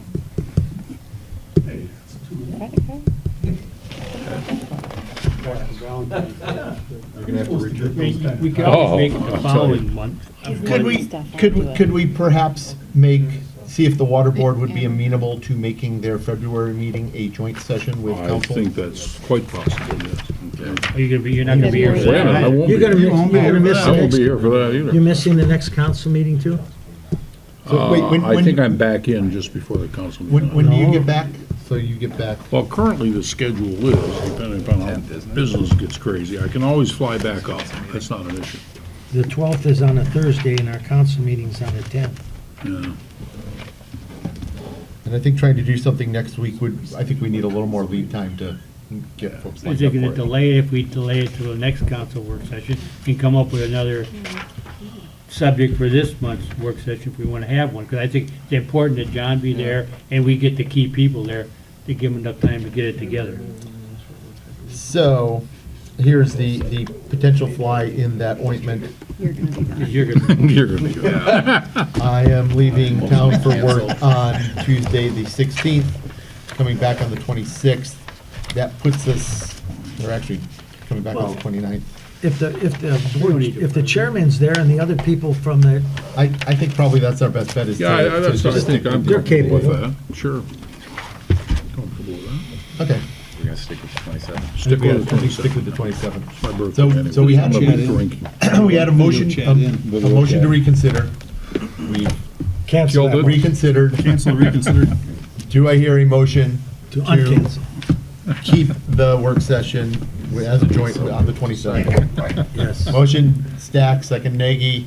Further discussion, all in favor? if we can get the key people, the gentleman or somebody I else will to talk about it, Be in touch otherwise. with them tomorrow. In fact, I know 4 of them are on the television right now. Okay. Okay. Hi, Mom, Dad. Okay. No, I don't. bring Okay, a well, lot. it's. You left off with him. No comment. No comment. Okay, so that brings it to me. I did have a couple things. First of all, I did want to address what Mr. Renwick said in describing my reasons for not wanting to remove Ed from the board. and I hope I was clear. I think I was pretty clear in the newspaper articles that I saw and in my comments. I believe that's a voter decision. That is accountable to the voters. I think the action we took in giving a censure was proper. I think it was in keeping with what happened. I don't think what happened rose to the level of asking the governor to intercede and remove somebody from council. I believe that we've stated how we felt about that as a council, and I think that that is something that the voters will have to consider when he's up for re-election. That is why I voted as I did, that's why I recommended as I did, and I really want to be clear about that. Lord knows we've been dragged into court before, we'll go into court again. That's the way it is when you're a municipality and deal with laws. But that, I believe our action was proper, and that's why I recommended and voted as I did. The second thing I wanted to say is, although we're moving through the process of getting a new administrator, I think as quickly as we can with all the due diligence that we need to do. 35 applications is really good. We've really got a good pool here, so I think we're going to find some good candidates. So I want to thank Sharon for sticking out and with us a little bit longer. I want to also thank everybody who's been involved in putting together the little shindig on her behalf. A lot of work goes into something like that, and when you get there, you're like, well, it's a little party, but there's been a lot of work put in by a lot of people, sort of an informal party committee, the members of which include Mr. Stack, Mr. Blankenship, Mr. Kondak, Joanne Sullivan, and especially my wife Monique McGee, who has been fairly tireless on this front, and though she probably doesn't want me to say it, fairly tireless in the face of a terrible hard drive crash that removed a certain amount of data that took a long time to collect. So, want to thank her. Hi, Monique, if you're out there, and just thank you to everybody who's worked together to try to put together an appropriate expression of our thanks for all the years that Sharon has done. So, Motion I to thank adjourn? you too. You're welcome. I hear a motion to adjourn. Motion Sinkwitz, second Nedrow. All in favor? Aye. Opposed? Motion carries.